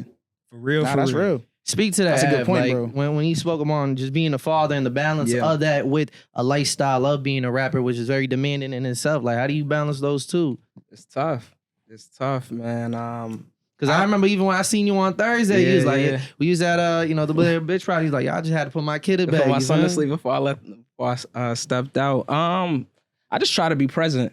You know what I'm saying? When I can be, where I can be, and I try not to take too much of a decline on just one thing. Right. You know what I mean? So I try to consistently pour into music, even though it's not as much. Like, I may not be able to record as much. Yeah. You know what I'm saying? But as long as Ike calling me 3, 4, 5 times a day and we having these conversations about keeping things going, then I know that I'm active and I'm present to a degree. You know what I'm saying? But as far as being a parent, I love it. Like, there's nothing that I would take over being a father. I was about to say, like, that's the sacrifice that gets made y'all be hard pressed to be able to be a present father. I I feel like knowing my son fresh for Easter. Come on. Come on. It's a fact. You know what I mean? And I almost brought him with me here. You know what I mean? Because it's just certain things that I just like to see, like, enjoy watching him see. You know what I'm saying? And his response to it. And when we get in the car and we just chop it up, just seeing his perspective of it all. Yeah. You know what I mean? But see a young Av in him in terms of just like the mic? On a performance-wise, yeah, for sure. Okay. But I like, being a parent too, man, what you realize is you just got to let your kids do what they want to do. Nah, for sure. You just got to allow them to be them and just kind of pour into them correctly. You know what I'm saying? Like my son, he's into, like, the way I got into soccer, I just got into soccer this last summer. You know what I'm saying? But my son's been into soccer for the last few years. Okay. I'm a hooper. I play ball. I know nothing about soccer, but I really took the time to do the due diligence and research and then watch Euro Cup, it's everything that's going on. And I'm like, this sport is crazy. And I'm like, the fact that I'm not, like, just off of supporting him, I fell in love with the sport. Right. But I'm like, the neglect that I had throughout all of these years, and it's just like, just not being aware. Because it ain't popping in America. Because it's not popping in America. You know what I'm saying? At least not over here. You might go to some parts of like Cali and we taking that shit serious. But it's not like the Europeans, bro. Yeah, they go crazy over there. That shit like South America. Yeah, that shit like basketball out there. You know what I'm saying? Like you know how our basketball caters to the streets a lot. Like it's a marriage with the street hip hop culture out there. It's like that with soccer. Yeah. I mean, so it's kind of dope just seeing that, but. Being a parent is the greatest thing ever, yo. Being a parent is the absolute greatest thing ever, yo. That's dope. I like to hear shit like that. Gets me excited for the future. Yeah. Something to look forward to. Now, can't be gambling with that diaper money. See, that's why I gotta do it now. That's why I gotta do it now. You feel me? Because God forbid, like I lose my parlay. It's I just like, lost the parlay. Son, you got because you lost the bread. You're not eating tonight. You know, like it's that's I'm bad, not eating. bro. You not eating. I just lost a parlay in real time, man. You feel me? So. Hey, if he asks later for lunch, he just be like, yo, lunch money. That was lunch money. It's part of the game. You know? Now, but going back to the conversation about traveling, you feel me? I think that's crucial. Yeah. But I also want to be able to give our audience actual, like, actionable items. You know what I mean? Sure. We not telling them, yo, just go grab a ticket to LA and just fly and go figure that shit out. Give niggas the steps. I want to know from your own personal experiences. That's what I did. That's what I'm saying. You came from New Orleans, you got to enough LA. Common sense now, man. Y'all got the internet. Y'all can be intentional about who you want to. You can literally go and look at your favorite people live their life on the internet. They be showing what studios they at. You at least have enough common sense now to know when I move to LA, I'm gonna Google. That's facts, though. Going to the studio. I'm gonna Google what recording studios are in the area, and I'm gonna rent the smallest room. I'm gonna pay for studio time, and that's how I got in. But I didn't have the internet. Not a bad idea. I didn't have the internet to tell open, me. Make sure they could hear my shit. They be like, yo, what you think Swizz Beatz do, nigga? He did that. That's what everybody did. You know what I mean? But you gotta put yourself. You gotta put yourself in the game. This bro. nigga hates Swizz Beatz. That's the only reason why we look at it. At the end of the day, look, you can hate niggas, but niggas get to where they at because of how they move. It's not their talent. This is a business. Not personally. Yeah, I realized with me, he ate the trash can. With beats me, and I realized I was too cool a lot of the times. So like in this shit and in this space I done met everybody I want to meet. I done been around everybody I want to meet. I done had conversations with everybody that I looked up to in music, like for the most part. You know what I mean? I've had it, but I was just too cool a lot of the time. So that's my thing, like even with the artists that we work with and even myself continuing this journey of being an artist, you know what I'm saying? But also taking that seat is like, yo, it's cool to be cool, Right. Try not to be too cool. Don't close the door for yourself before you even get an opportunity to go through it. You got to make sure your aura is up. Yeah. That's another thing too. That's another thing. Like you said, we about to get niggas the codes. Let's keep it 100. Yeah. A lot of times as artists, we may think we more turned up than we really are. Show. And until you in the presence of niggas who really turn, you don't get it. And that's why you gotta, it's like hooping. We talk about that. You think you nice until you go play against a nigga who really nice. Yeah. No bullshit. You think you nice until you go play against a team full of nice niggas. Yeah, and now you can't even get your game off. Facts. It's the same thing in this music shit. I'll never forget Meek said one time where he got in the studio with Dirk and Baby. And them niggas was running verses off. And he couldn't get a one because he was fresh out of jail. And he had to get back in his bag. It's the same thing in this shit, bro. We rocking now. His aura up. He always been nice. But at the same time, niggas can't feel you when you ain't got that aura. Okay. You have it in you, but you got to get it out you. Yeah, that's niggas feel it. You know what I mean? And once niggas feel it, then it's all good. You feel me? And that be the difference sometimes between dudes that's not talented. Some people call it being a salesman. Right. You feel me? But it really ain't. It's just you being confident enough to be able to put yourself in position to be able to get heard. Yeah. Because if not, it ain't no waiting in line. You really got to be, if you're not that person, you got to be the person that's thorough enough to stick it out. So that's my business partner. My business partner I work with, my brother Chris, he is willing to stay in the studio till 3, 4 a.m. to get the job done. So back in the day, we used to have to pull up as producers to play beats and niggas would take their turn. You'll have some heavy hitters in front of you. Next thing you know, the artist might start making a song. Right. When that song is over, guess what they gonna do? What's the next beat? Yeah, facts. A lot of niggas leave. Facts. A lot of niggas gonna leave the room because they like, damn, I ain't get my turn. He gonna post up and wait.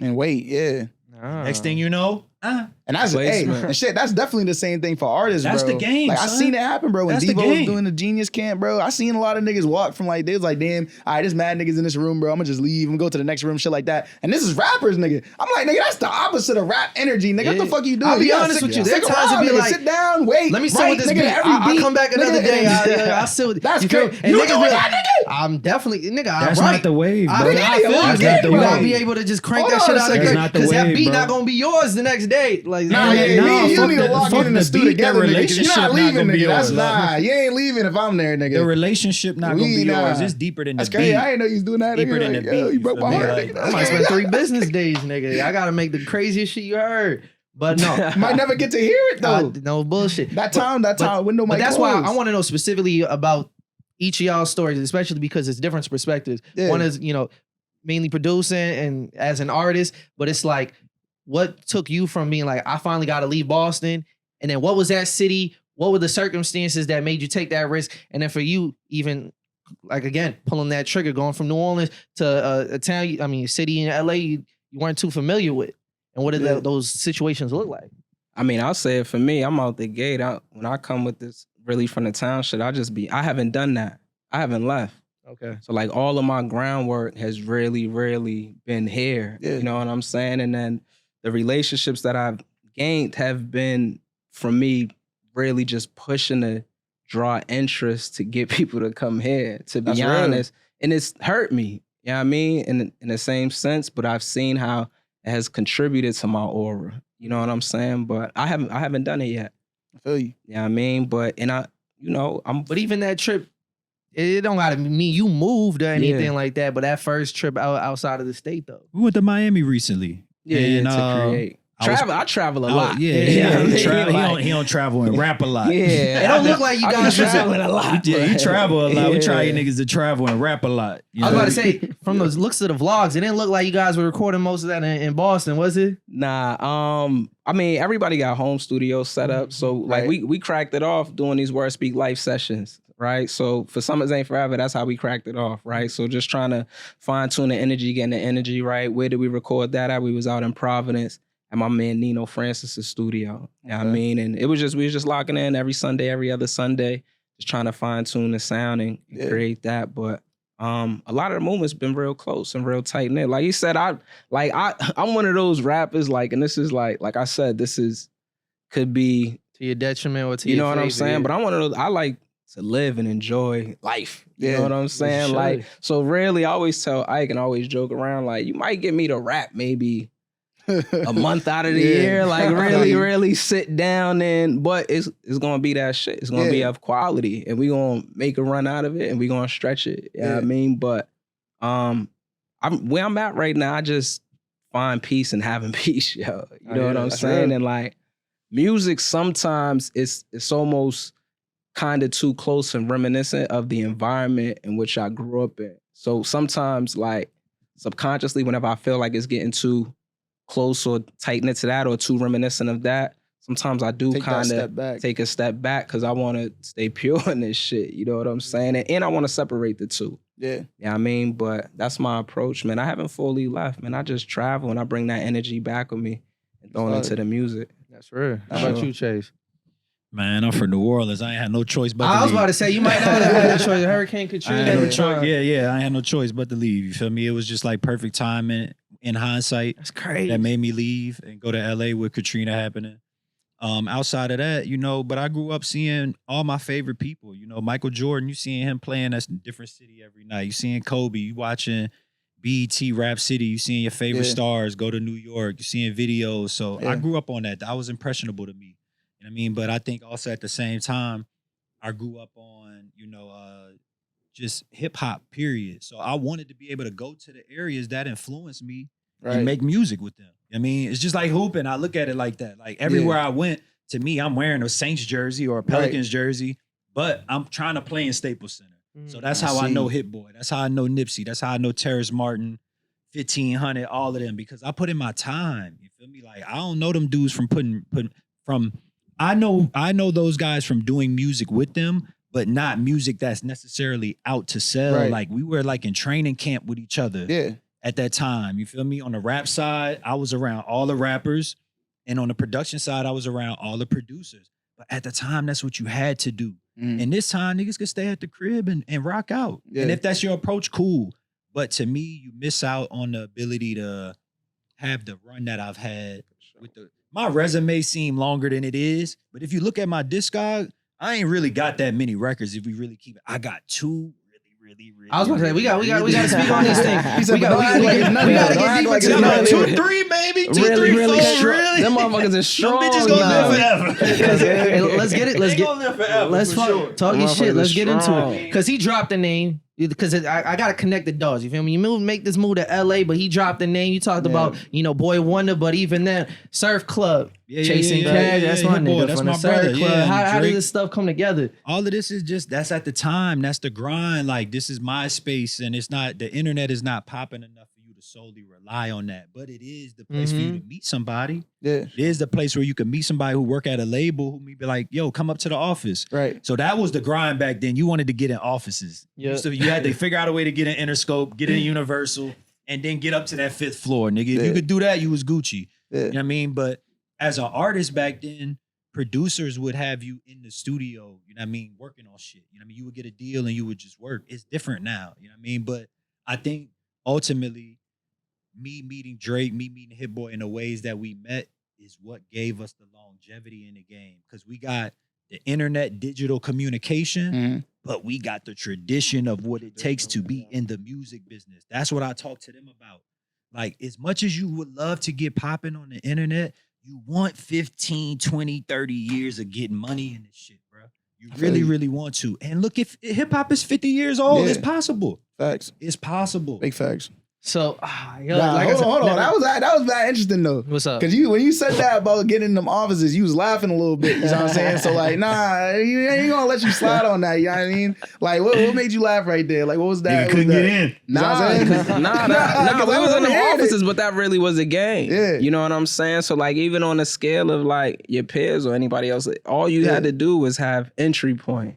And if you had entry point to everybody else, that puts you a tier above, you know what I'm saying? But, you know, now with the way that the internet's moving and how fast it's moving, there's just different versions of that, you know what I'm saying? But, you know. What's that been like for you, though? Because you mentioned this, and Ike, shout out to Ike, too, because you sent me some records, you feel me, to listen to about, like, from, like, your trajectory, too. You said a line on your most recent joint where you was talking about this concept of, like, the labels. It's like they might be reaching out, but it's like, if it's not the right amount, then you let it go. Yeah. But that's something that you mentioned on your first mixtape too. So like, what has that experience been like for you? Yo, honestly, it's just been like, you know, we like doing business. We appreciate good business. So it's really like just really trying to determine or figure out what my worth is. Okay. Right. And then after there is a determination what my worth is, then just really figuring out if a situation is or isn't for me. You know what I'm saying? That's another thing that may be due to my detriment, though, is a lot of like, you know, because we're going to keep it real. There's a lot of moving on, like moving early in the beginning. We so headstrong on being independent, not really knowing what independence. Yeah. You don't realize you become a business owner the moment you try to take that independence route. Like, it all fall on you. For sure. You know what I'm saying? So just being able to kind of navigate and being able to really just figure out what's for me and what's not. And at that time, not really being too well versed and not having the legs in or the years of experience is just like, for me at that time, it was just like I felt like I could do whatever I wanted without help. You know what I'm saying? But it's just everybody needs help. You know what I mean? Facts. Because what does that look like? Because I know, like, you know, if you hear from the artists themselves that have been burnt from those situations, they'll tell you the label is evil and all that and stuff. Yeah. But the labels offering the distribution, they doing the marketing, they got the connections. You want to learn a game? Go listen to Punch interview with R&B Money. He gave you all the game that you need in that interview. Not this. Look, wait, he said Punch from TDE did an interview with R&B Money. He gave everybody the game on how they use J-Rock first deal to leverage everything. Because I'm saying, so you do need a deal. Like the whole. I was about to say independence in music is always been the train of thought. You may have thought it was the business, but it is the train of thought. Jay-Z, Rockefeller was independent based on Jay-Z and Dame train of thought. They had distribution deals. They had no choice, but they did a situation with Def Jam as a partner. But what made them independent was how they moved with their marketing. They knew how to tell their own story. Telling your own narrative is really what makes you independent in this shit.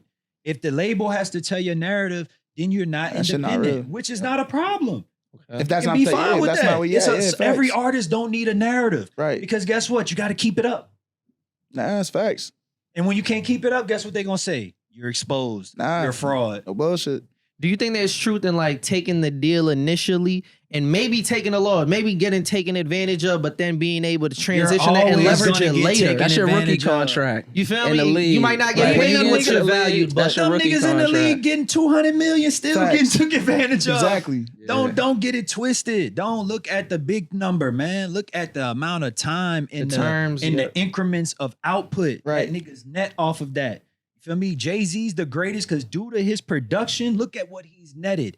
Right. Look at what Kanye has netted off of what they have put out in the economy.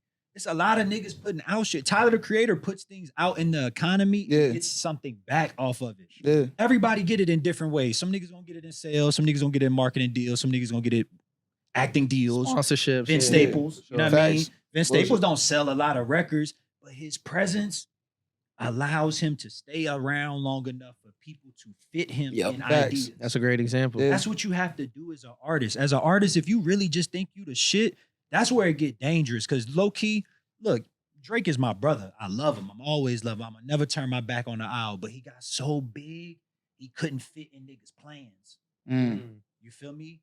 Kendrick fit in niggas' plans as big as he is. You feel me? Kendrick figured out a way to be a part of niggas' life. He speak about black culture in his raps. Yeah. That's gonna keep him connected to the ground forever, nigga. I think when you talk about no matter how much bread he gonna get, nigga, as long as he a nigga, he a nigga. I think that goes back to your narrative thing. When you talk about like the image that you push, the narrative that you push, I don't think Kendrick has ever deviated from the person that he started off with. He's the same person that he started versus trying to, which is more money.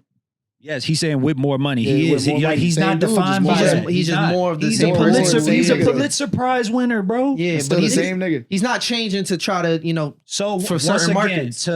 to our original point, like he has a narrative that has been developed in time, which has allowed them to come up with words speak life. So really, everything was supposed to happen the way it was supposed to happen. Because I love that we have Yana G and Nate. I think they're amazing. Oh, they're incredible. And with all of our experience now, we can make them much better than we was. Right. But at the same time, you don't get to this point where you have words speak life if you don't go through that period of him having that, denial of himself, really, low key. Like, not being too cool, all that. I was blessed to always kind of have this personality. But when I met Hit Boy, I knew he was the greatest when I met him, son. I swear to God. That nigga started playing the keys. I said, oh my God. We started making beats. The first day we got together, we made 3 of the coldest beats I ever made in my life. And I said, we locked in. This is it. I felt it. Yeah. But at that time, that nigga was in the trenches. You feel me? And not that I wasn't either, but my grind was a little bit more opportunistic because since I left home, I kind of tuned out the whole family thing. My whole thing was just like, I got to get to it. Right. But Hit Boy was living in like a real family thing that you see now with his pops and all this shit that he got a story to tell now though. That's the moment when you really got to connect with him. Imagine having niggas in Paris and then the thing that make you connect with people is this father-son connection that people can see because that's bigger than the record. Facts. Niggas know what life is without a pops. Facts. So to see that in hip hop, that was a refreshing moment for a lot of people. Yeah. It didn't have to go platinum. Things just have to make a connection. Then it's 3 generations when you really see it. You're looking at his son now. You seeing his son. Oh yeah, it's man. And so that's where rap is. That's where this shit is evolving to. Where like it's beyond the music. It's really about what life do you live in this shit that represents the people who need a voice. Right. Boston, they the voice. Me, I always been like the nomad producer nigga that's always been trying to find the niggas that's like, oh, that's the real niggas in this city? Yeah. All right, let me shine a light on them. Right. That's the real niggas in this city? Okay, let's do this. Yeah. I feel like that's my calling. That's fire, But bro. at the same time, And even feel being me? able to ID that is fire too, because a lot of niggas be like, you that know might where be that, might be that where come they- from that might be dropping. where they That meant to come be. from dropping a lot of tapes, Yeah. and them bitches Not don't going crack the like way- that. the way he thought it was going to. Yeah. And but at the same time, my peers loving it. Right. My peers respecting my style. My peers being like, chasing cash hard. I fuck with your project. There's also that type of artistry. You gotta humble yourself to learn where your blessing is. Right. You ain't every nigga not gonna be the Billboard chart topper.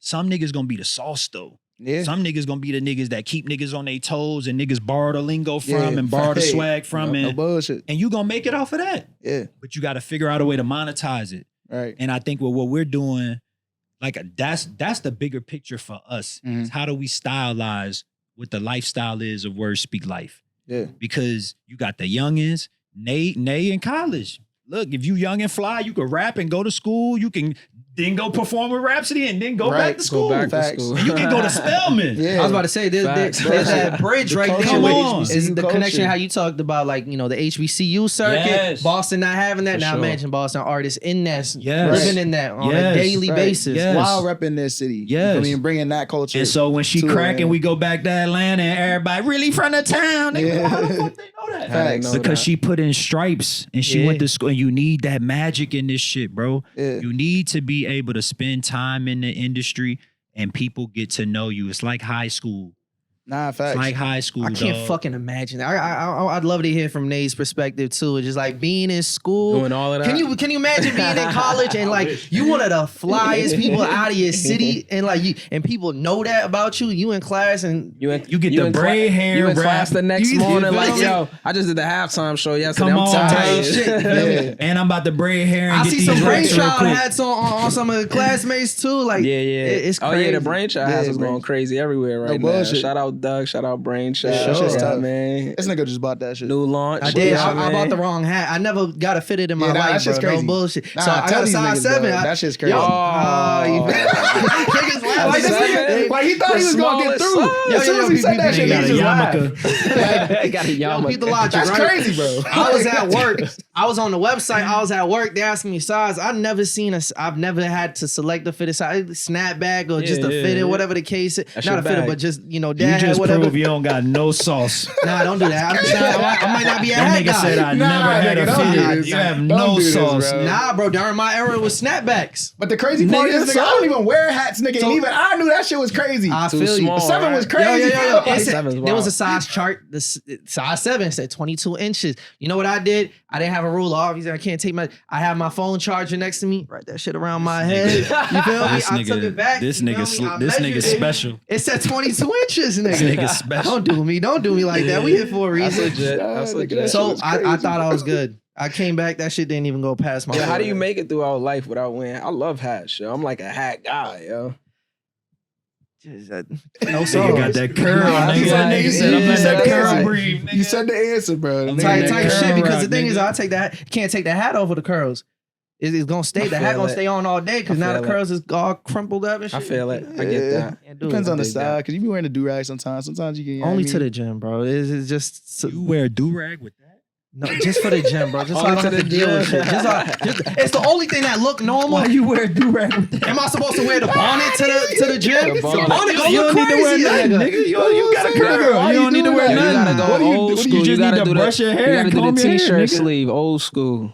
T-shirt Feel sleeve, me? cut off the sleeve, throw that around. This nigga has no sauce. Yo, this You is gotta not hook about him up. me. You gotta hook him up. Yo, Chase, don't do that. Don't do that. He's You like, feel he's me? like, all right. I came in here with mad love. You telling me I got no sauce. You my on my nigga. platform, Nigga, nigga. you my talking about nigga. I got no sauce. You my Come nigga, on, man. You my nigga. I ain't known you that long. You gotta let you know though. So I'm that just, way it's like, I'm listen. observing. Yeah, Hey, yo, so y'all know what I learned, deal with. I learned. Yo, dog critiques is heavy. Yo, this is what we deal with. I hear I it. am what they Yeah. call Tastemaker. a tastemaker, Yeah. a tasteful person in life. Yeah. I Feel feel me? you. And Okay. that's where we at. Life is we need development. You Yeah. feel me? I But appreciate nah, it. I fuck with y'all energy. Like this interview has been great. You know what I mean? Like It's not it's, an interview, it's a appreciate that, conversation. bro. there we go. We having That's what y'all conversation. say. That's what y'all say. For sure. My Yeah. bad. I ain't mean to diss. That nigga checked me quick. My bad. It's a not an interview, it's conversation. We just Yeah, we conversating. in You there, feel me? but that's the purpose, you feel me? Because I think a lot of times, and I think this goes back to what you were saying a little bit, Av, about how like niggas really do need some shit for the town. You feel me? Sure. Like we see a lot of people that are doing it, and a lot of times like they get caught up in like trying to just like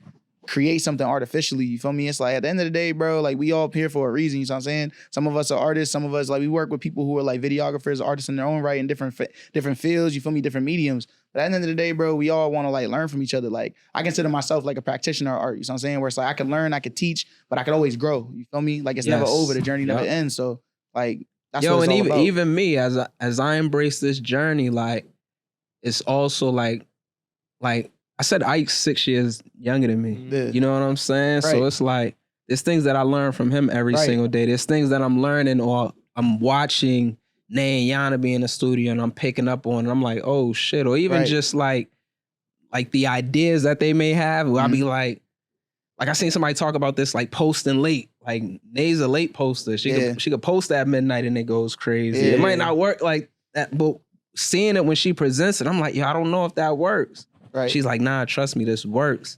And then it ultimately changes how I look at social media and how I engage with social media. So it's like you gotta always leave yourself open to learn. You know what I'm saying? Like, and that's another thing that I just love about this is that I'm always able to, every time I feel like I got everything kind of figured out, is a curveball. Yeah. And I think that's what kind of keeps me going, is that the challenge of trying to figure out what's next, or keeping myself fresh. You know what I'm saying? Nah, but that's important that you still, as you grow, that you not becoming stiff and just like being the same person that you were 10 years ago, that you continuing to be a lifelong learner. That's one of the beautiful parts of life in general, bro. Them curveballs always gonna come, you know what I'm saying? It's always about like how you respond to it. Cause a lot of people, they just close the door, you feel me? They're like, leave it, you know what I'm saying? But like if you're able to like just leave that little crack, you feel me? So that you're able to absorb still, you feel me? Like I think it goes back to that point. Some people, they get too big to the point where now it's like they feel like there's no room for like improvement, there's no room for like that kind of like growth. But the reason why I say like a crack is because you know what happens with like a crack in like the sidewalk, you feel me? Over time it rains, dirt gets put in there, stuff can grow out of it, but that also tears the sidewalk apart, or it can. Oh, that's deep. You know what I'm saying? So it's deeper than just being able to grow and develop into something new, but also remember like you're never like at a point where you can't lose it all too. You know what I'm saying? That's a fact. So it's deep, bro. And I think you know it's crazy. We all have that. Jay-Z was that for us. Mm-hmm. Pac was that for us. Right. And I think in this younger generation, they just had it with Drake, where you have this figure in your life that looks infallible for a long time, and then next thing you know that, and Curveballs. what happens is that's where you evolve in your taste level. Facts. You got to become more than a Drake fan now. That's Yep. cool that Drake was your favorite artist for 10 some years. Get your sauce up, man. Come on, man. Just shut up, man. But nah, I'm fucking with you. But nah, real shit. It's generational. Like it happened. Like at one point when Nas did the Jay-Z shit, it was a point where niggas was on your head. sure. Like, you fucking with home, nigga, killed this nigga. And it's like, damn, all right, let me find something else. Even R. Kelly, bro, you can't listen to that nigga like that no more. You gotta broaden your taste. Tell me, open So it that up. type of thing happened to me. I was like, all right, what's some R&B that I want to listen to now that might be inspired by that, but it's not that. Yeah. Because you still want that feeling. Because feeling is feeling at the end of the day. Because that's where the inspiration comes from. Yeah. But what you want is to be current in the times. You know what I mean? Music is something that'll keep you stuck in the past. For real, for real. That's very true. Bullshit. You gotta figure out a way to like not chase that feeling, but know where that feeling comes from so you can find it. I think when you're young, you chase the feeling, and then over time you understand like, okay, I like this type of shit. I like this type of shit, and then you just have to figure out a way to find the current version of that. It's like when you dress. You know what I mean? We ain't still wearing baggy Balmain jeans. Yeah, like you see how like the trends change, but like if you a jean nigga, you gonna wear jeans. You just gonna probably change the brand as the trends change. You feel me? Exactly. But I think it's the same thing in music, and it's the same thing as you as a person. Like you gotta continue to evolve. I think this younger generation, this current one, is going through that. You feel me? That's why he got a unique space in this shit. Him being his age as an executive, curating a younger artist. What you pour into them, they gonna put into the world, man. Sure. Pharrell, Kanye, all that shit poured into Hit Boy. We put that shit back. Timbaland, put that shit back out. Yeah. You feel me? And I think with this younger generation, they put out a lot of the energy that they put out. Some of it was negative, some of it was too trapped out, savaged out. You seeing the repercussions of that shit right now. No all bullshit. the shit that's happening. And I think now this next generation gotta be real. Like it's refreshing to see Nay and Yana energy, because I tell people that like, this is what's next. This the little ones that's gonna sprinkle in the brains of the kids, and they either gonna be this new type of TLC, creative, free-minded, you know, but now we just gotta make sure they business-minded like TLC wasn't. But you need that energy. You feel me? You need that energy in the world, because it's missing. I think that's why the girls are having such a run right now. Yeah. Because no matter how turned up a girl is, they got this delicacy about them. They got this softness about them that's like, oh, I could grab it. These niggas be so hard. It's like, God damn, I can't fuck with this shit right now. That's why I was kind of, I was gonna ask, like, outside of like obviously them being dope ass artists, like we know that's a given, but like is a part of the reason why you're building the brand around them is just because like I don't want to call it the novelty, or just like the combination of a woman being as dope as they are as an artist, like, because you could pour that into a young, where am I trying to get at? I don't know. I get what you're saying. I get what he's trying to say. It's hard to articulate. It's a sensitive time. It is. You don't want it to come off. I'm not trying to say a hard thing. Are you talking about because of like the times that we're in? No, it's hard to articulate it because you don't want to downgrade and make it seem like you're belittling women.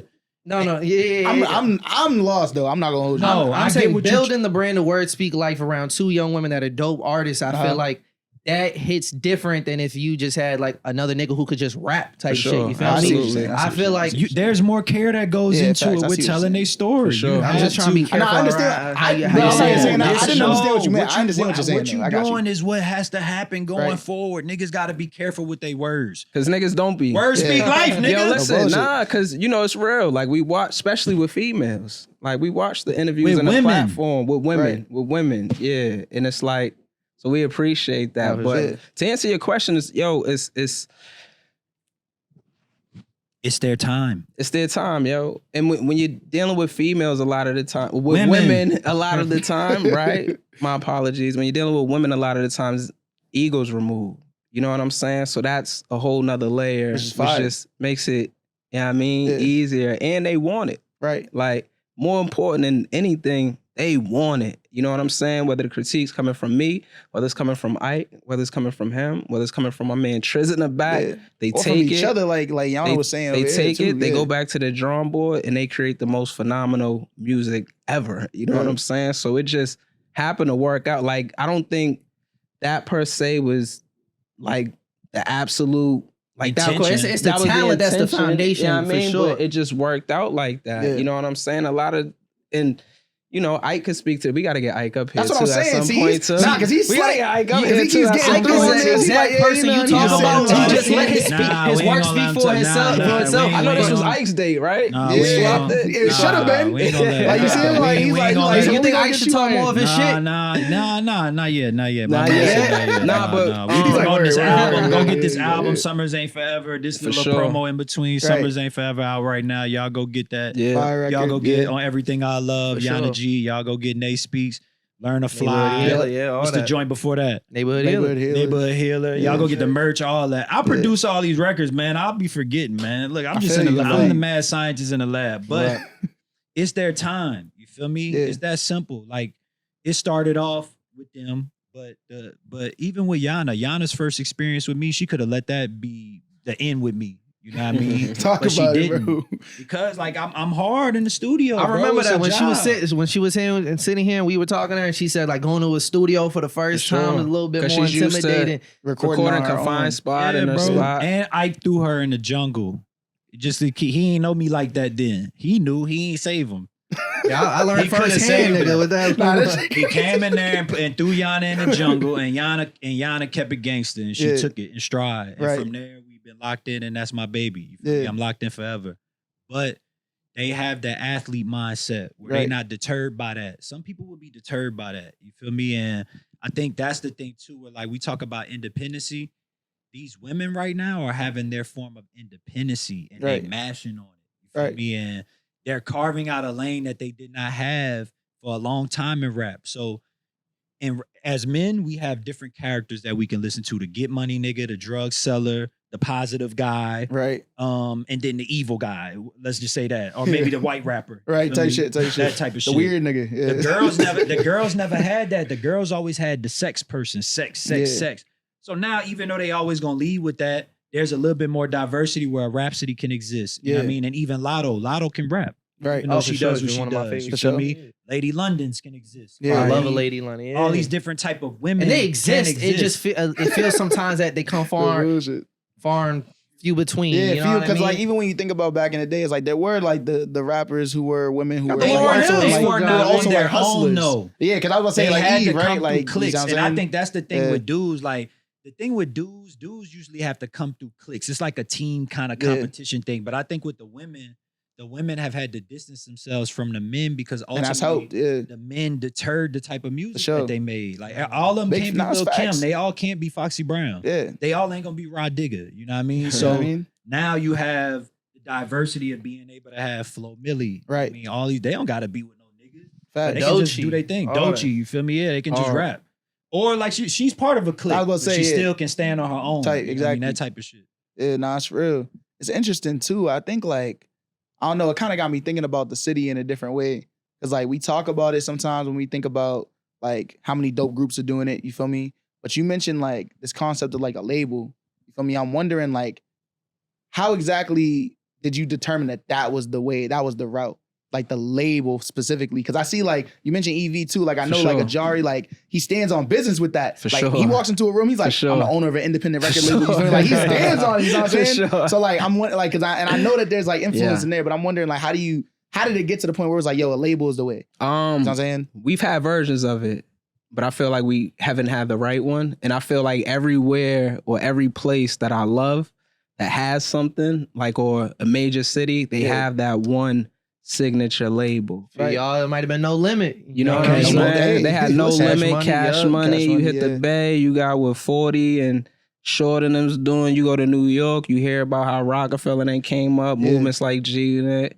All different types of places. But I'm like, coming from here, there hasn't been.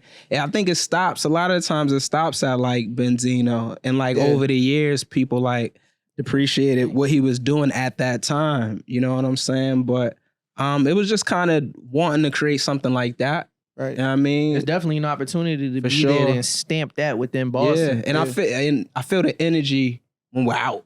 You know Right. what I'm saying? And people are like, yo, this is what we needed. We see what y'all are doing. We love it. We appreciate it. Yeah. You feel me? So it was just kind of looking at the landscape and identifying that there was nothing there that was of Yeah, facts. such. Let me You know what I let me give another answer because Yeah. everything he said is true.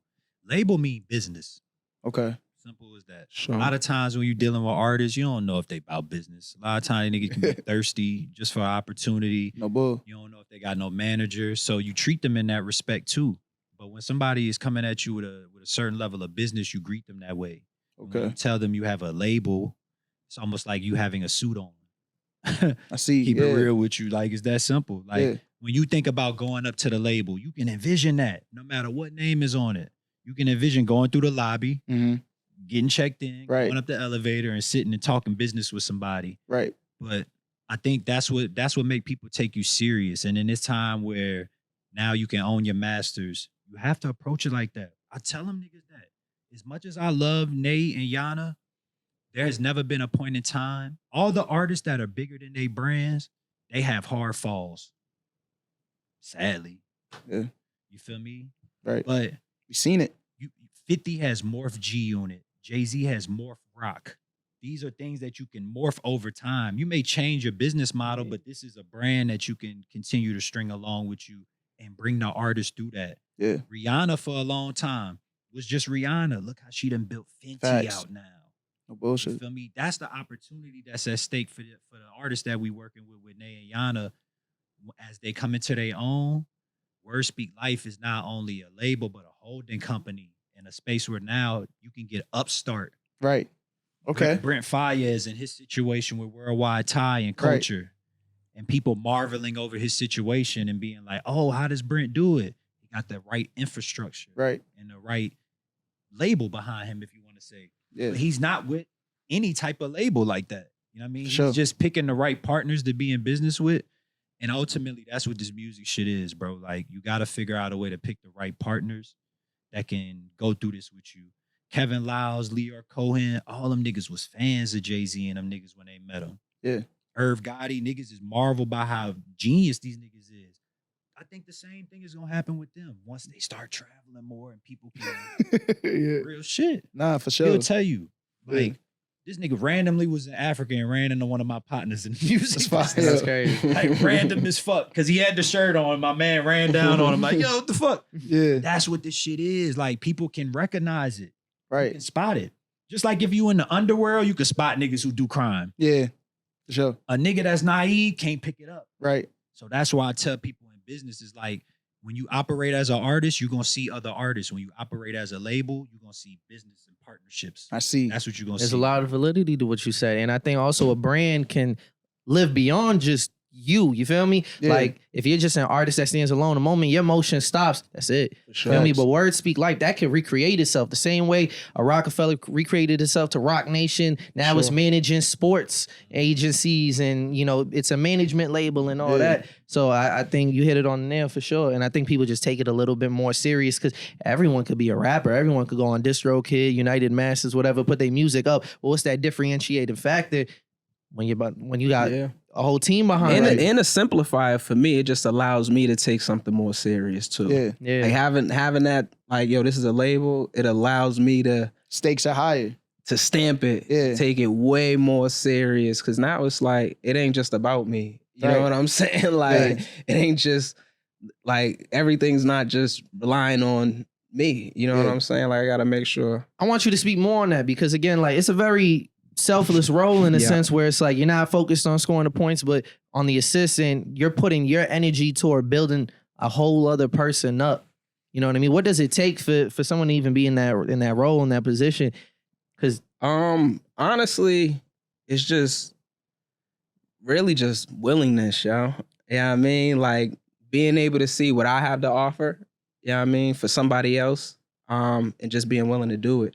It's still something, like, honestly, like I'm still trying to get comfortable with, but we all deal with it. It's always easier to ask for something from someone for somebody else than it is to ask for yourself. For sure. Yeah, you know what I'm saying? So, you know, I've just navigated, and here specifically, I've been lucky enough, like, to keep building these relationships, and then you look up and it's 10, 15 years and you win this shit, and now all of the seats have changed. Right. So now a lot of the things that would seem like favors aren't really favors because my work complements your work and your seat. You know what I'm saying? So it just makes sense.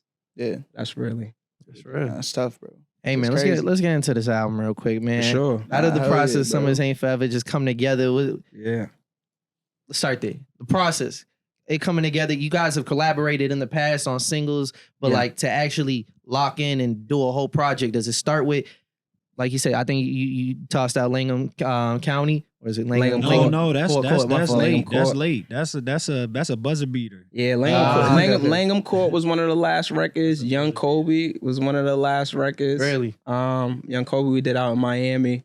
But It was really just being, I'm trying to get music out. I want to drop music. I'm going off of the energy. This is the 1 month out of the year. Neighborhood Hailer just dropped. You know what I mean? Rain only feeds flowers on everything I love. You know what I mean? He's lying. He lying. I made niggas rap.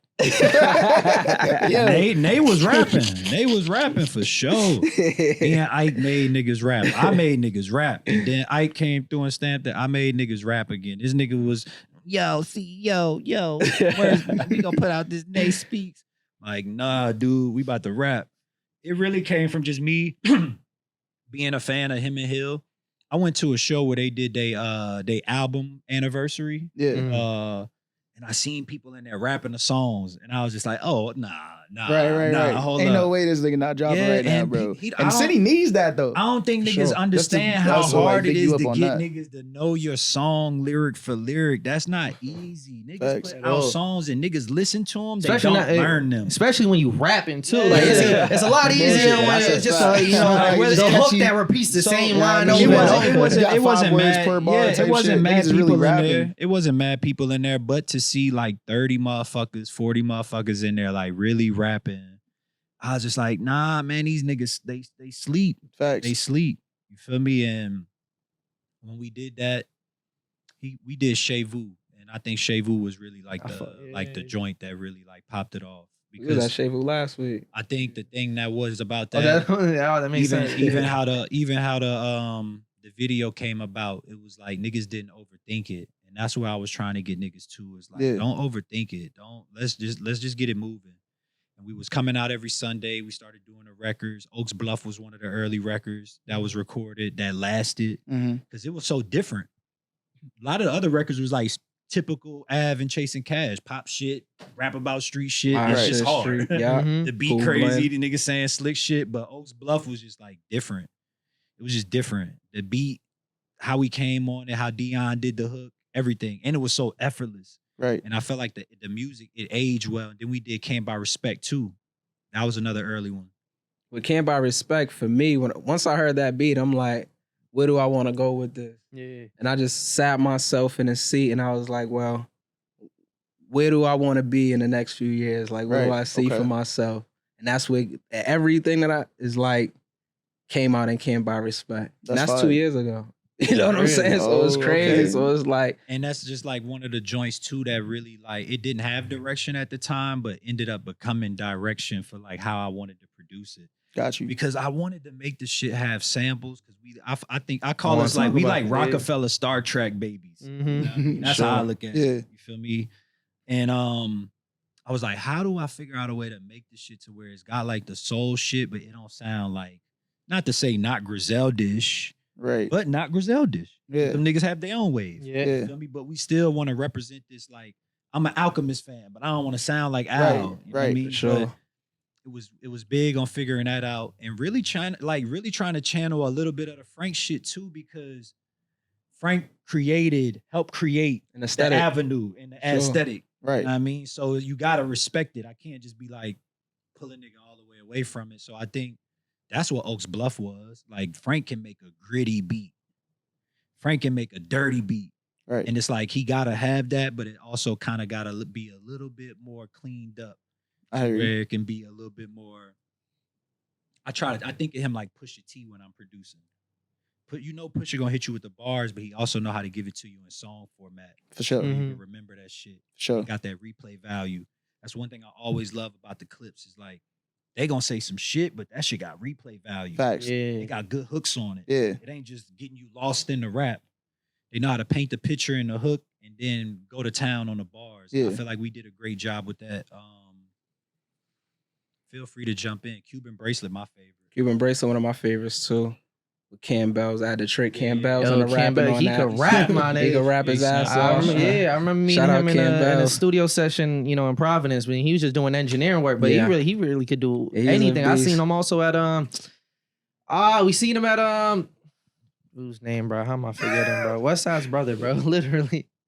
Conway? Conway, the Conway show. House of Blues, he was performing there too. With Stove that's fine. Another thing too, shout out to Cam, shout out to Dion Chase. Like, as much as this is about me and Av, we like the front men of like this Word Speak There's Life, a ton More of Records moving band. pieces. And I like that you stay consistent with the people that you work with. You know, For names sure. like Deion Chase, Hill For sure. Holler. Deion Chase is the nigga.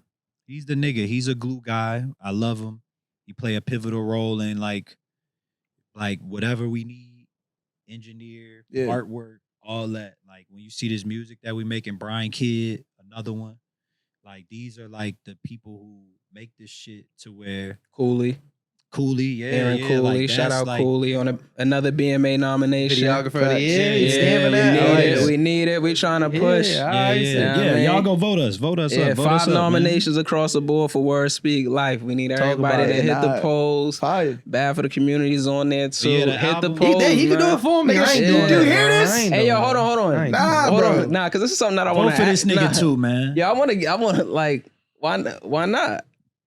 I don't like the fan voting Salty, bro. process. So, Bro. Yeah. We're gonna talk I about feel that. like a fan vote can get manipulated. We don't want the votes. We're gonna He talk said, about he that. don't want it. We're gonna talk about Yo, but I want them all shits in though. all, Vote real for quick us, nigga. before I let them, y'all got a platform Facts. that everybody appreciates. Yeah, that's why I don't need that validation. That's it. Okay, It'd be cool, but I'm not about to go for the third time. And That's not even what If he's I get saying. That's disappointed really what again, it is. I'm He don't a- want to be disappointed.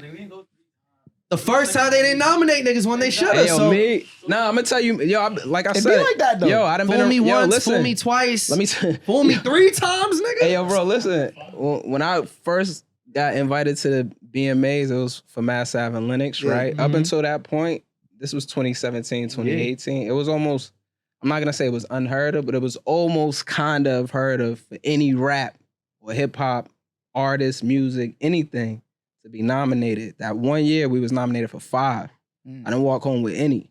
You know what I'm saying? But I to a degree, I feel like it made room for like replay. You opened the door, nigga. Rest in peace, replay. Replay, I think won 2019. a year that, after. yeah. You know what I'm saying? Yeah. So it's like, and just seeing where it is right now, whereas I think y'all are bringing a very necessary energy into the scene with y'all pod and the depth that you guys are taking, the conversations that you're having.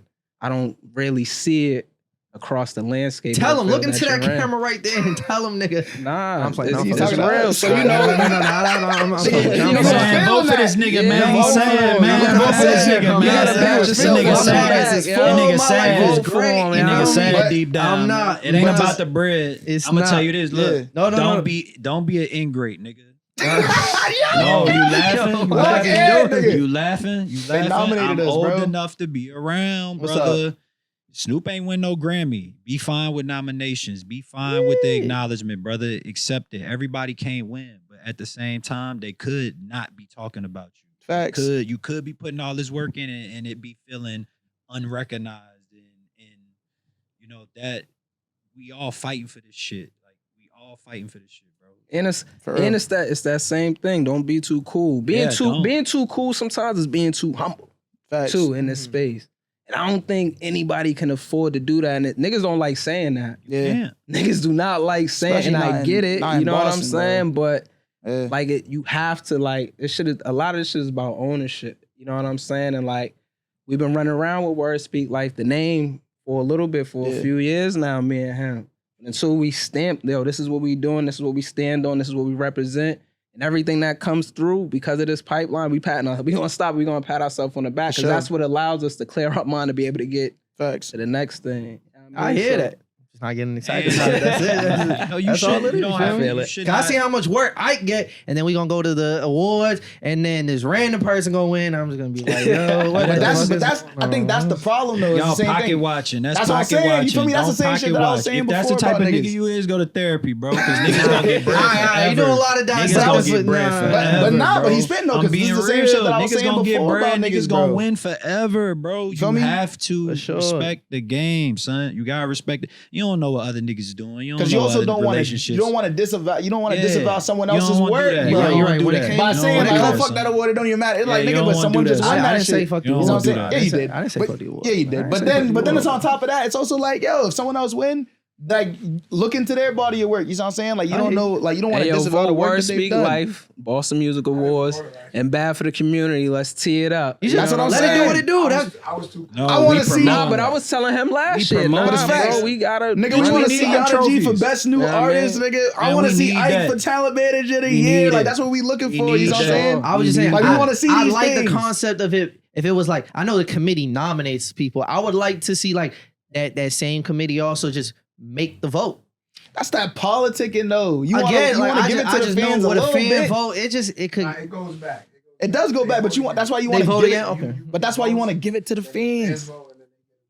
Okay. That's Look why at you that. want to give it to the fans because this is important. You basically saying the streets don't Off-camera fuck with you. intel, Type shit. Because he like, oh, like, he You like, basically we get- saying the streets don't fuck with you. It's You trying going- to say it's face going- like it's crazy. going- Man, That's I what want I'm the saying. committee to You vote, feel not me? the You gotta streets. have No, fans. because You that gotta is- get the streets. That's what nigga. Trump said. That's different. Nigga, You that's gotta get the crazy. streets, Well, nigga. that's done with the nigga Get the said. streets, What about nigga. the nigga making emails? You and gotta I'm not get the saying streets, like that's nigga. what That's what people I are nigga doing. said. I'm Yo, just saying, listen, the let me- system allows for Let me that. tell you what we learned today. Right. The Which one nigga of them that's necessary? making the emails, I'm gonna tell you what we learned today, Paul. I'm sorry. Nigga that's making the emails, they can Edit see this it. out. Edit this out. They Don't can see say it. that. They identify with it. They can see Okay, it. So alright. y'all good. Don't put that man But on you the got spot. you gotta get your people That's what I'm saying. to hit them polls and vote. Yo. Hey, there's That's three a other fact. members of this pod, bro. You Nigga, feel don't me? do that. I don't gotta do it. Nigga, I'll be locked in. I do it. Cause these niggas be coming through, they be like, oh, like, yeah, fuck with the performance. But like, did you vote? All right, yeah, pull out your phone Vote right for now. these Lock in with niggas, it. man. You know what I'm saying? Vote Like, for we got, these you got, niggas, yeah. man. But we Nah, gonna be on that we shit, gonna keep bro. it moving regardless. Young That's it. energy. Win or lose. That's it. That's all we Niggas say. not turning the corner. You feel me? You don't Facts. agree? It's win or lose. We're gonna keep it moving. That's Yeah, the yeah, same for for work, sure. speed, life. It For don't sure, for discount sure. I think any of the also work part you of it doing too, or nothing. and just I think this is like also just like a respect thing where it's like, for me, like I've been going to the Boston Music Awards since 2018. Yes. The year after you got the nominations that you received for that project where you got the 5. And I saw like the building, like the energy in the building for each time they was doing it, when they was doing that House of Blues and they was doing it different venues, you feel me? Like it shifts. And that's because people continue to open the door, you know what I'm saying, like you did. But it's sure. like getting those nominations, that shit's not something to be taken lightly because like niggas have seen the other side of that where niggas wasn't getting validated and wasn't getting the recognition for the shit they was doing. And that's while the putting in more era work. that I come from. That's what I'm saying. You know what I'm saying? Where it's so cutthroat.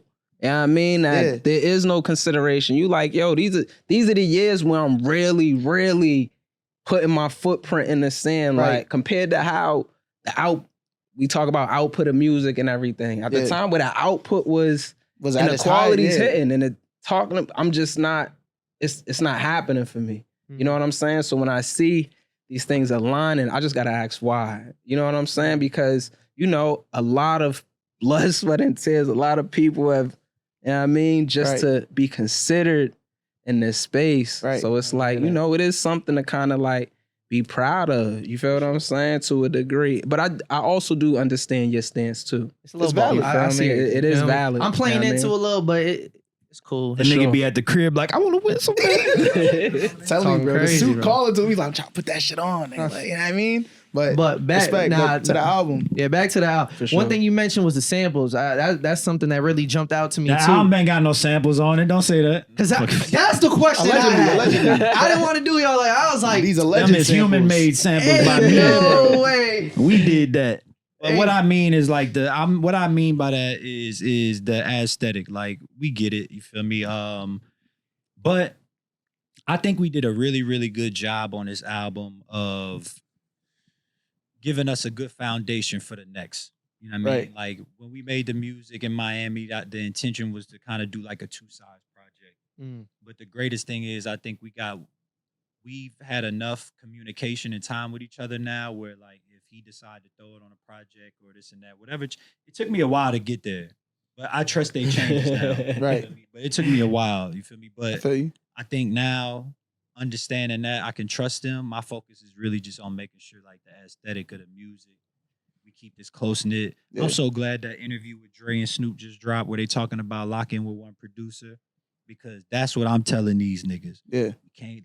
If we bring people within this thing, they have to earn it because we are the people who are putting the bricks down. I I hear see you. a lot of artists start getting traction. They start trying to get beats from all kind of different people. Right. Which ultimately is more energies in your situation. Yeah. That They might not get divert it. That They might may not be with I'm it. telling Yeah. you, I'm telling you. And I think what we got right now is very precious, and we got to protect our soil, and we got to make sure it stays healthy. You know? There's a certain level of cohesiveness that's able to be maintained when you are working with one producer. So I can't shout out like one of the samples I like. Yeah, of course. I like the man-made. You know, when you created the Sonder What You Heard sample, I heard that. I was like, that shit was good. That's fly. That's what's up. AI's going a long way. No bullshit. No. I'm glad y'all know y'all shit, because that's another thing with the music too. Is like the DNA of what we doing. You feel me? It's like we're putting things in the music to show the influences of like what we like. Like even on Al, like I remember when he did his verse, hey yo, niggas know the line of work. Like that's Jadakiss. As soon as he said that, I was like, let's go. Yeah. Because we need that. That's what's gonna let the OGs who listen to the music before hear what we doing and be able to bridge the gap. I think we gonna get the young niggas off of the energy.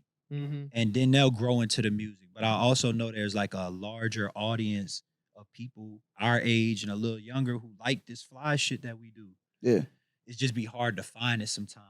So I think with the unity that we have in this album, it feel good. It be like it's easy listening. Yeah. That's always been my favorite part of rap. You feel me? Just rap music, whether it's the beat and the sample that, you know, even if it's just something that's super subtle, but it makes you want to go back to that old track and learn a little bit more like, oh shit, this is where that's from. Yep. Or again, dropping a nugget in the rap when you interpolate somebody's flow or, you know, their opening line or whatever. Like that's dope. You feel me? You just passing on or just referencing again and keeping that alive. Keeping shit alive, bro. Yeah, so bro. I always appreciate when that happens. So what's y'all favorite tracks on there? You talk a little bit about it, on Summers. Oh man, Earn Your Leisure, the intro record for sure. Young Kobe for sure.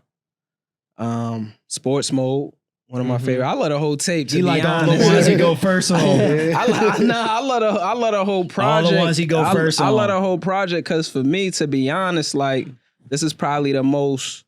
Well, you know, we've inched towards it with like the Brownstone series, like the EPs. Yeah. But as far as like a full body of work, this is probably the most, I don't want to necessarily say colorful, but this is the energy that this music is on for me, specifically for a while. I didn't shy away from it, but I wasn't. You ain't had no girl records. I ain't had no girl records, y'all. I can hear those. I can hear, you know what I'm saying? I see what the intention is. But, you know, to be honest, it's like, I don't, you know, like, look, like, I mean, it's only right? You know what I'm saying? To a degree to keep it true, but also just landscape. Right. Like being around in the landscape, going to some of these rap shows, and it might be all female show, and that might be the only time that you see the women out. But going to some of these rap shows and there's no women there, so we wanted to figure out a way to bridge that gap as well too, and me expressing that to Ike, and Ike just being like, yo, these records fit here. I'm gonna take this, I'm gonna put this here. Yo, this is necessary here. Yo, we need to have a run of female records on the project. And I'm like, oh, all right, cool. And then seeing the after effect. We ain't really trying to make girl records. Trying to make records that fit the lifestyle. Yeah. And women are around. Part of the lifestyle. Right. Women are around us. Beautiful women. Our wives, our girlfriends, they friends. Yeah. And they want to hear shit that they can identify with. Sure. You know what I mean? You don't want to just always be having just this fully masculine music on all the time that women can't identify with. And let me say this, like, I think the point, like, I love what you said about, it's like, it's not about making girl records. It's like something that fits into the lifestyle. A lot of niggas don't understand is they be like, yo, why is it that like I make this song where I'm like catering, the way that they say it, or pandering, right, to like women audiences, and they're not bumping it, like they don't show up to the show, it's like, because like it's artificial. You know what I'm saying? Like, you gotta represent your lifestyle in your music, you feel me? Everything other than that, like, people can sense that. It's energy. People know that, like, bro, women smart, bro. Like, what the fuck you niggas think this is, bro? Yeah, like, women know, talking about? Women like, know details. You know what I'm saying? Niggas are the only ones you don't have to have details. That's what I'm saying. I'm like, it's literally that's the why opposite when of what you are think. detailed like, in your rap, it damn near go over niggas' heads, and niggas criticize you for that, and to damn near say you too nerdy. Right. But it's crazy because I think with him, in street rap, detail shows your authenticity. Right. So that's what I love about him. It's like things like that's what I love. Langham Court is my favorite. That's my favorite. So I feel like that's the one you're the most descriptive with. Speaking from your own perspective and people around you. I think that record is gonna continue to grow as we keep going and he continue to perform it. But my favorite part is And we got guns too. We just don't post Post stars. them. Remember, Yeah. we was selling crack at a low cost. The fiends was hustlers too. They tried to low ball us. Yeah. We don't know no lawyers. We don't know no doctors. Like that's the even when he kept going, like that So shit helped my prescription, confidence and that shit helped my like that's the shit that I grew up on. That's the what it's Beanie about. Siegel. That's the Type Jada shit. Kids. That's the Styles P. Like, Yeah. and he do it in such a way that's so laid back and smooth. Right. It's like medicine. Like when you're hearing it, it's really pain because you're hearing it with the guitar right. and it's like, but he's so smooth. We don't know no lawyers. We don't know no doctors. But I think that's Avenue in a nutshell. Yeah. We can do all these other records, but I even think like a woman after hearing, like if you listen to the album and you hear Perrier Kisses and you get all the way down to the bottom and you hear Langham Court, you're gonna be like, this a real nigga. There's depth. This It's depth. this is a man of depth. Right. Like I've heard so many sides to him, and then he just ended the album on such a thorough, emotional note. Right. I want to play this again. Yeah, it made me feel something like that. And that's why you're sticking to, you know, what it's supposed to be. Your outro gotta be that way. You know, I've always loved that reflective outro where you gotta that might have to be one of the best one. Like it's like the intro and the outro. We knew, like, yo, out of everything, like, this is the sound right here. Yeah. So this has to, in order to bring this project full circle, this has to come there. Right. You know what I'm saying? Even like, the opener, I think y'all did a great job. Yeah, with for sure. The opener, like it starts. Even that beat is just different. Like I try my best to like channel that old open space beat. Yeah. Really that old Jay-Z, like that early dun dun dun dun Yeah. dun dun, like channeling that in our own way with the jiggy. But I feel like the way it starts with that chipmunk voice and that style, it just make you feel good off Facts. the rip. Then it save you 2 cents if you ain't making sense. It's like we here, we there. And the back and forth, I think, between us and then even Hill coming on the album. Like the voices. Right. Wanna Be Us is hard. Hard. Wanna Be Us is hard. Al, like I think Al is one of my favorites because to me it's like I think of Belly when that song come on. Taking you back. Yeah, But, like but I don't want to say it's nostalgia because I think sometimes like you get caught. It's like nostalgia, but it's like there's some level of like refresh going on. Yeah, you know what I'm saying? Yes. Where it's like it's not not like nostalgic because it's not dated. Right. Exactly. It's Exactly. refreshing because It's reminiscent. It's definitely reminiscent. refreshing It's around like a memory. in a Yeah. field where it's not even as common to hear that Facts. sound For sure. as often.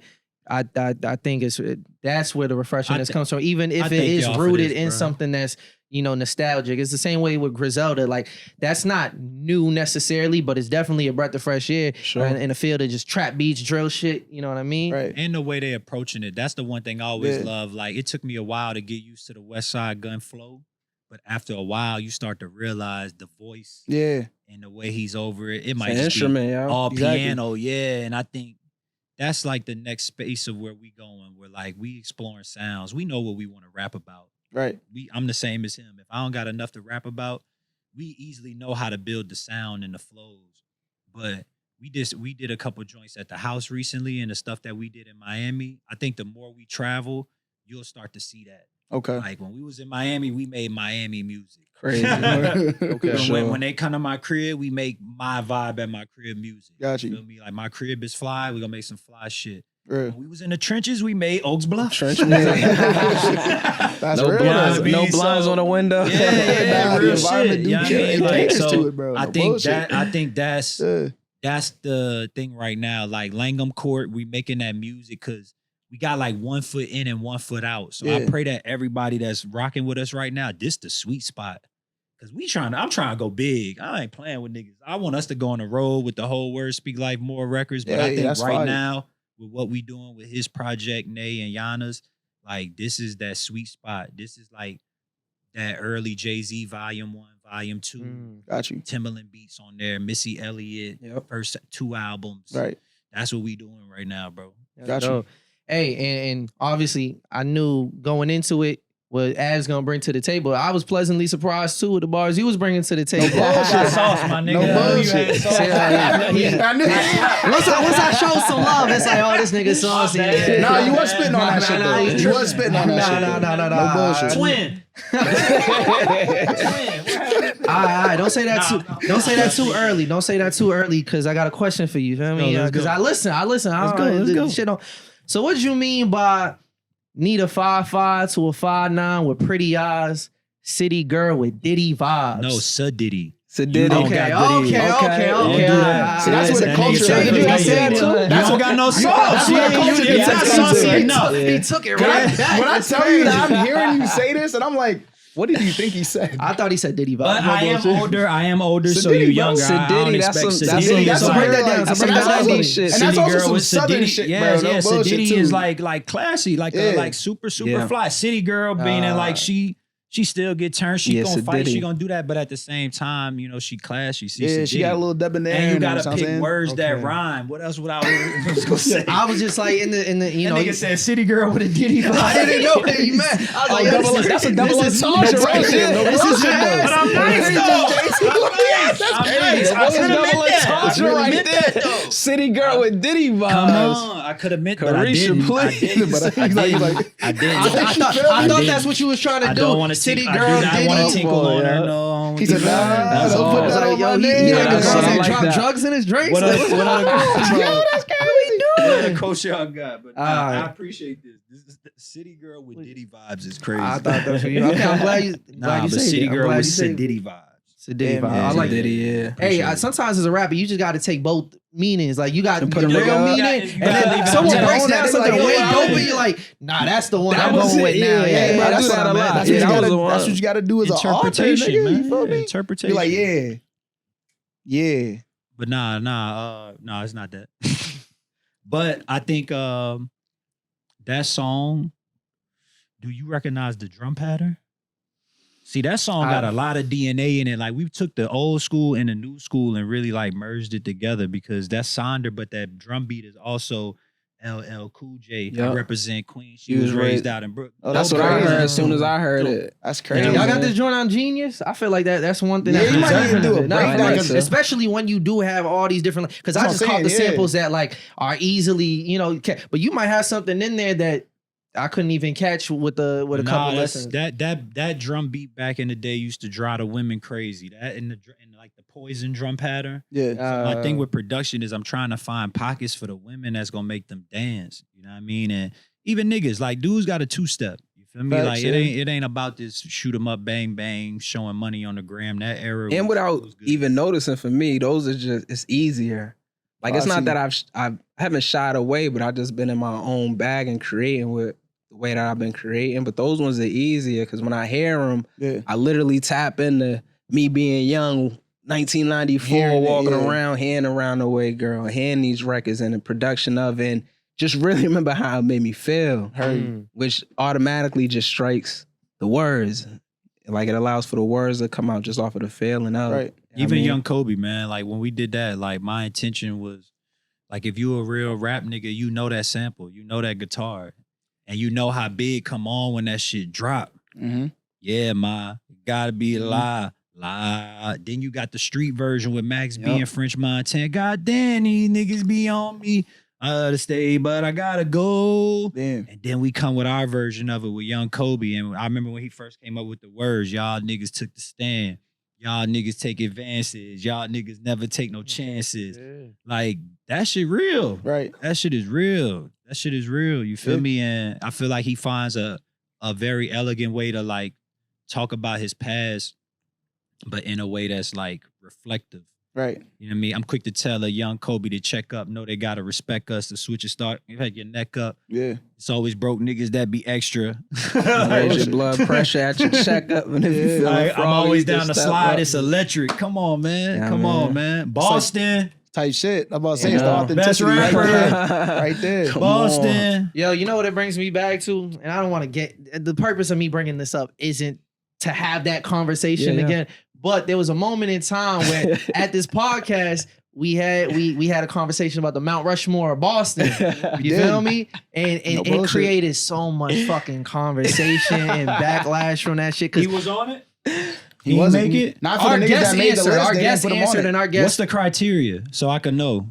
Because you got to respect the criteria. But that's See, the we're thing. saying, gotta like, respect we the criteria. asked Respect the the criteria question, if it's but legit. they created the criteria Yo, because and let that me was say their this: me conversation. myself, I wasn't mad that I wasn't listed. I was mad at people getting mad based off of the criteria. Right. What's the criteria? Yeah, I mean, at the time, Well, it was I don't listed know. at the Yeah, time it's- for sure. It's a- Impact probably is That's what probably niggas was the going biggest off of. one. They You know were what I mean? saying When you hear Impact. names like Stiz, Christmas, it's like I think they threw Hefe. Yeah, they put FA. I don't know what the fourth for name theirs, was, and but for them, that's probably what Who's the know. fourth person you put on there? Who was the fourth?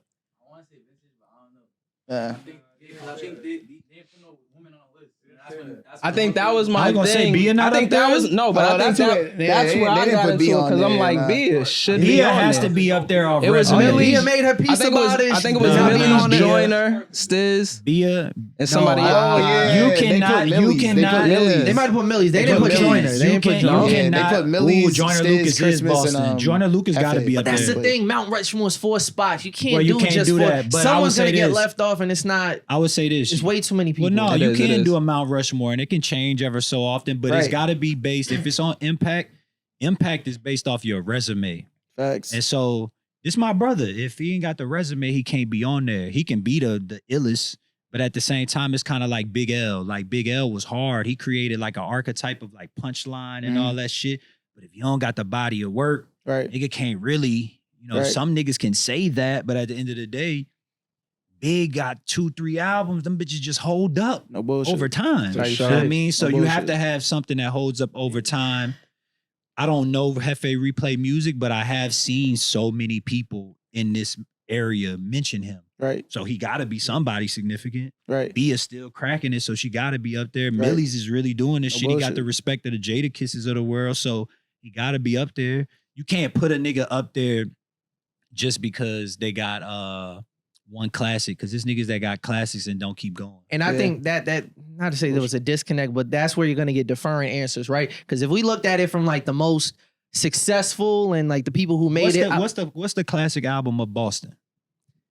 I think I Suffolk mean, I County. think you could say Suffolk Suffolk County. County by Stiz. Yeah, I would say Yeah, he the Suffolk County. nigga. Type- I but would say Suffolk again, with County. Joyner being as successful as he is, you could say like he's on the Mount He on one of but them. for a He could nigga be. from Dorchester, or I'm not speaking for, I'm Brock the nigga, but for somebody who came from these neighborhoods, it hits a lot more different when it's somebody from your neighborhood who that impact is gonna hit a little bit harder versus just success and stuff. That's why I think Av could still make a fair argument, because Yeah. what he represents to the people Bullshit. that came from that same For sure. neighborhood, that means a lot more than just like being on the Hot 100. Then I think it's different scales of impact to a Facts. degree. And like I said, when it came about, I more so was like, it wasn't about me being on it or not being on it. It was more Nah, so. he was in the Twitter spaces like, I should be on that No, shit. no, I no, hear a no. lot of names y'all No, throwing no, out there. I didn't. Nah, that was different. That was about That was niggas- somebody else? That was Nah. about niggas trying to discredit niggas. That That was was a little after, different. Yeah, but it was a little different. the way that I jumped into the conversation, I felt like Bia should be on there. I seen Bia kind of like You did say fending for that, herself yeah, to yeah. be on there, and I'm like, yo, based off of like she's coming off of having Off the rip, she's on there, bro. Yeah, she got hits. she's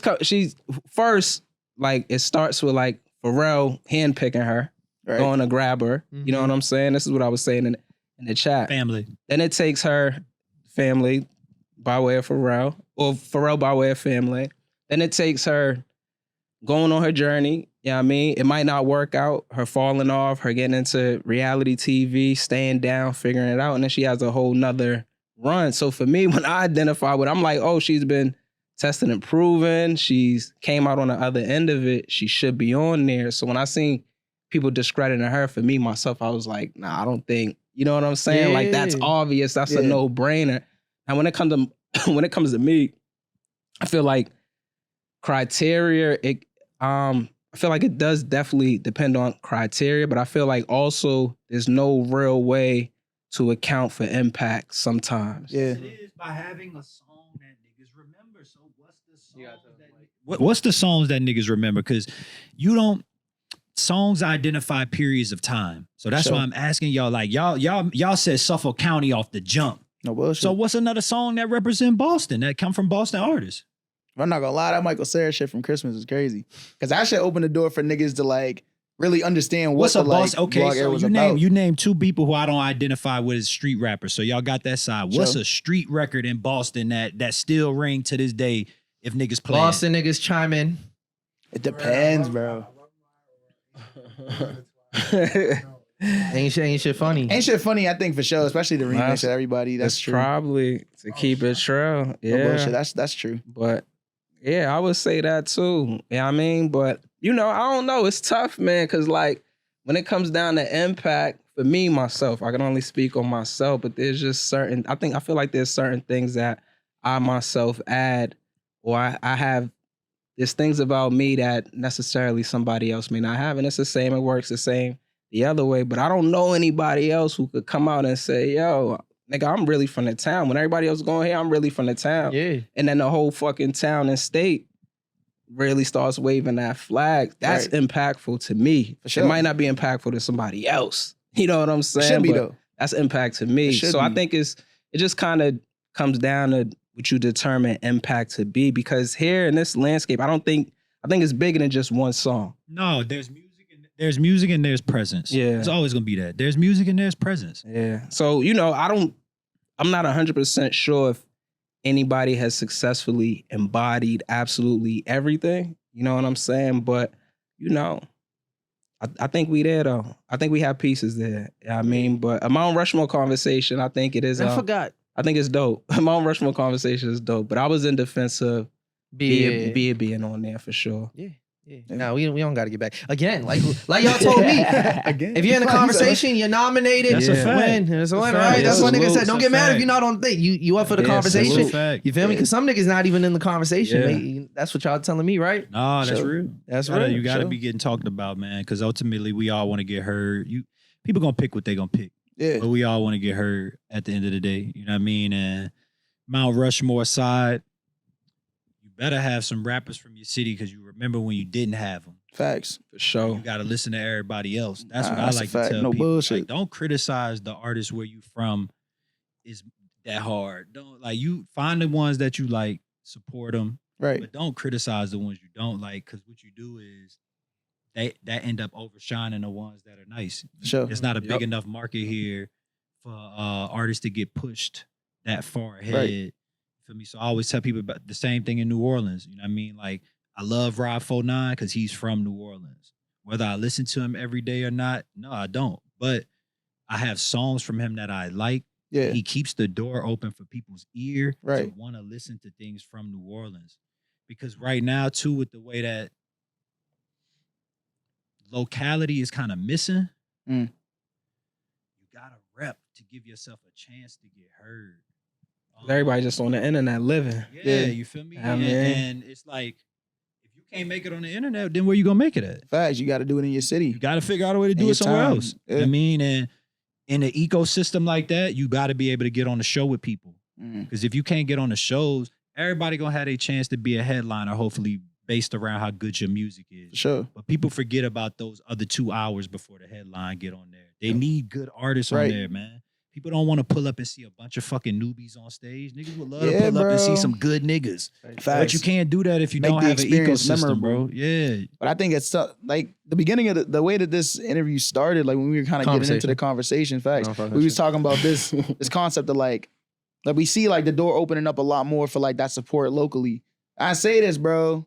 A lot of niggas ass, and like not to say that like niggas is ass like anything, but it's to that point about experience. Like a lot of niggas are new, they're like very like inexperienced. That's what I mean when I say that. Not about talent, but it's like niggas just don't have the tools yet. Yeah. So it's like building people up and giving them the tools and providing them the opportunities is great. Do it like, but you got to scale it to where people are at. The first 30 minutes is for the newbies. Exactly. Everything like else I is shouldn't for be the going to a pros. show and seeing somebody who just picked up a pen like 6 months ago who's never performed all this stuff. I shouldn't be seeing them like right before the headline. But you know why they're there? And because of platforms like Twitter, etc. You know what I'm saying? You shouldn't feel obligated to have those people be a part. Like, and they have to understand that as well. Like, yo, I'm just starting in this.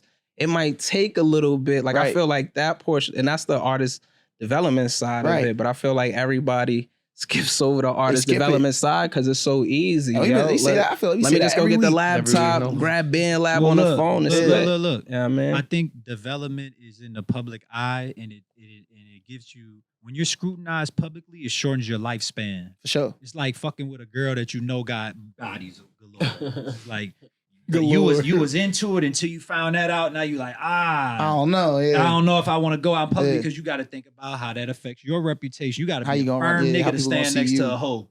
You got to be a strong nigga to stand next to a hoe, son. And in this music shit, bro, a lot of times artists be hoes, bro. They be hoes. They be willing to do whatever. And knows that opening slot is reserved for the free. Right. Desperate. Right. Because ultimately, if you gonna figure out a way to get bodies in here to sell tickets, niggas will compromise that part of the show as long as it doesn't compromise theirs. Right. I think where the artist development behind closed doors comes in is you prepare somebody. They don't gotta go out there butt ass naked and then suck in public. Yeah. Because people didn't suck in public back in the day. Right. Oh, yep. You did not.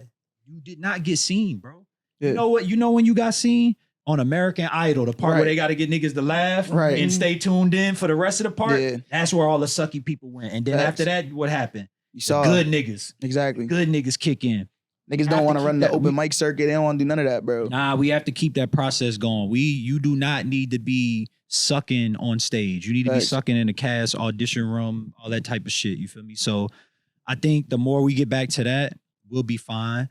They had the young boys open for them. They'll tell you the moment they got off stage, I ran it down to them. EV. Yep. Because I believe in them. I think they dope. Hell yeah. They remind me of Lil NERD. They got little bit parts of them. It's like Lil I Future. Like y'all all individually could be something once if y'all stick together with each other. Exactly. But they don't got nobody OG telling them this and that and the third. So like I told them, I know y'all don't know me from a can of paint, but I know this music shit.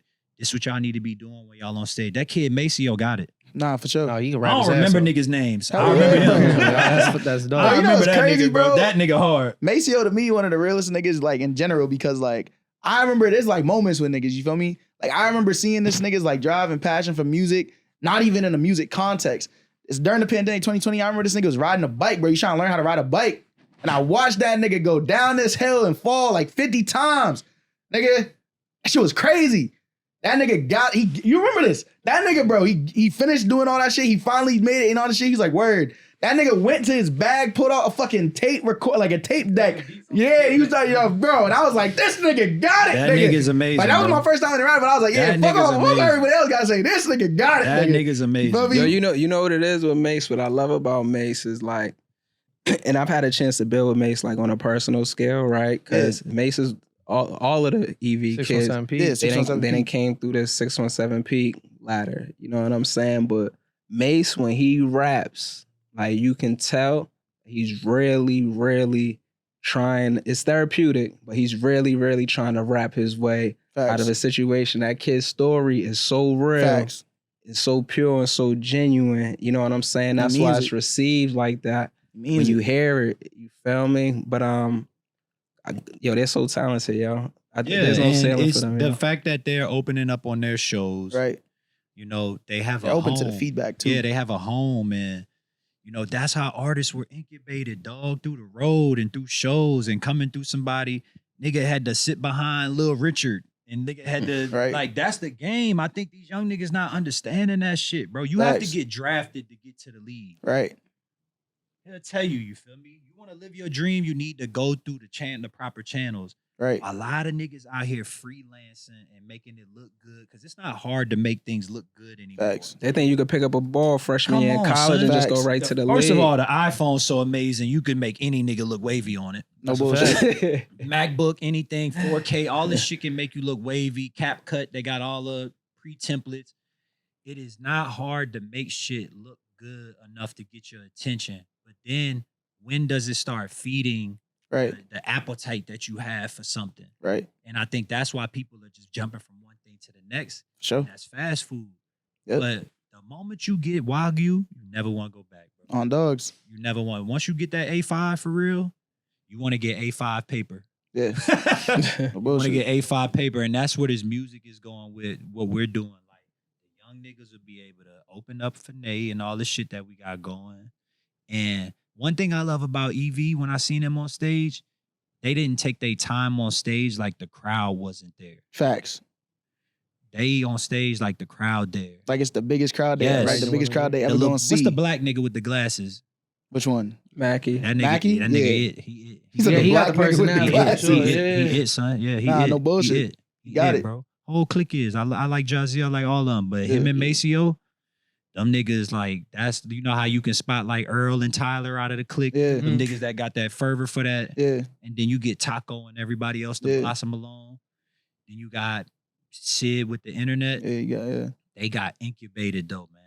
And you need that process. And that's all I want artists to do. I don't want us to skip that shit. Hey man, as long as they got the OGs that are passing on that information, you know what I mean? We can only take it as far, because if we got to reset the race every single time there's a new generation, niggas ain't gonna get far. But if you can keep passing on the baton, we gonna take it a little bit farther than where we started it. So I appreciate even you guys being willing to, you know, take the time out of your days and take the energy. That's what it's all about. Breathe that back into the younger generation. I appreciate y'all being a bridge for the young niggas, because it's needed. For sure. We ain't trying to be the old niggas hating on the young niggas. That's all I was trying to say. No, of course. And I for real. And I appreciate any time, you know, we got, you know, folks like yo who could, you know, tell a story, tell from y'all, speak from your experiences. And, you know, again, not being from Boston, but being able to have this platform and the guests that we have on and just getting to hear a little bit more about the history every single time we have a new guest is super dope. Super dope. So I appreciate y'all taking the time for sure. All love, and man. y'all got vote for these niggas, man. No, vote for these niggas. Forget that. Go bump Summers Ain't Forever. Summers Ain't Forever, man. Yeah, Summers Ain't Forever out now, man. Yeah, and just tune in to what's next, because I mean the run is crazy on everything I love. Dion Chase, I should have called you. Dion Chase, new project. Learn to Fly. Nate Speaks out. Can BFTC get signed to Word Speak Life? I feel like we could just, you know. I was got y'all in the media department. The media department. I was say the media department. The bullshit. Real shit. Nah, but y'all got a great thing going on. The team, how y'all are Appreciate you. insulated, like is dope, and that should be a What model. y'all want next from Word Speak Life, man? What the people want? Y'all speak for the people. What y'all want to see next from Word Speak Life, man? I'm very interested in seeing like a group project. Type, Word Speak Life type tape. shit. Word Speak Life tape. He already, man. it's already in motion. You can already tell him the energy is already in motion. Cap.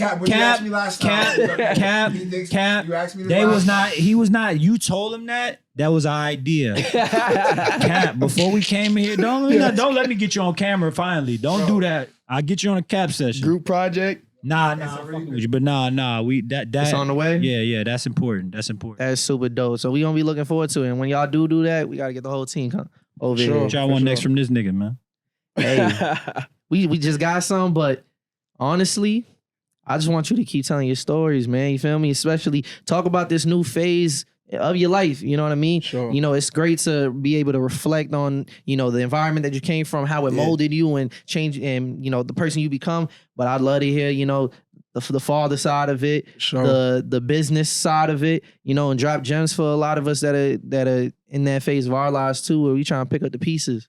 For sure. You know? Absolutely. Most definitely. Brownstones 3 on the way. Brownstones 3. Okay. Brownstones 3. Hey, man. Y'all heard it here first.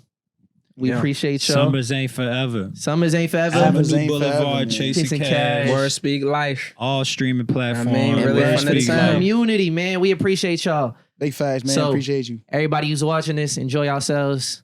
And I hope y'all, I'm pretty sure they got a lot of gems from this I one. love this one. You know, every conversation we have. Niggas about to become the fucking greatest artist generation of all time on these. Maybe off of these, just bro. off of studying Off this of shit. No these, bullshit. nigga, no bullshit. No bullshit. Hey, man, we out.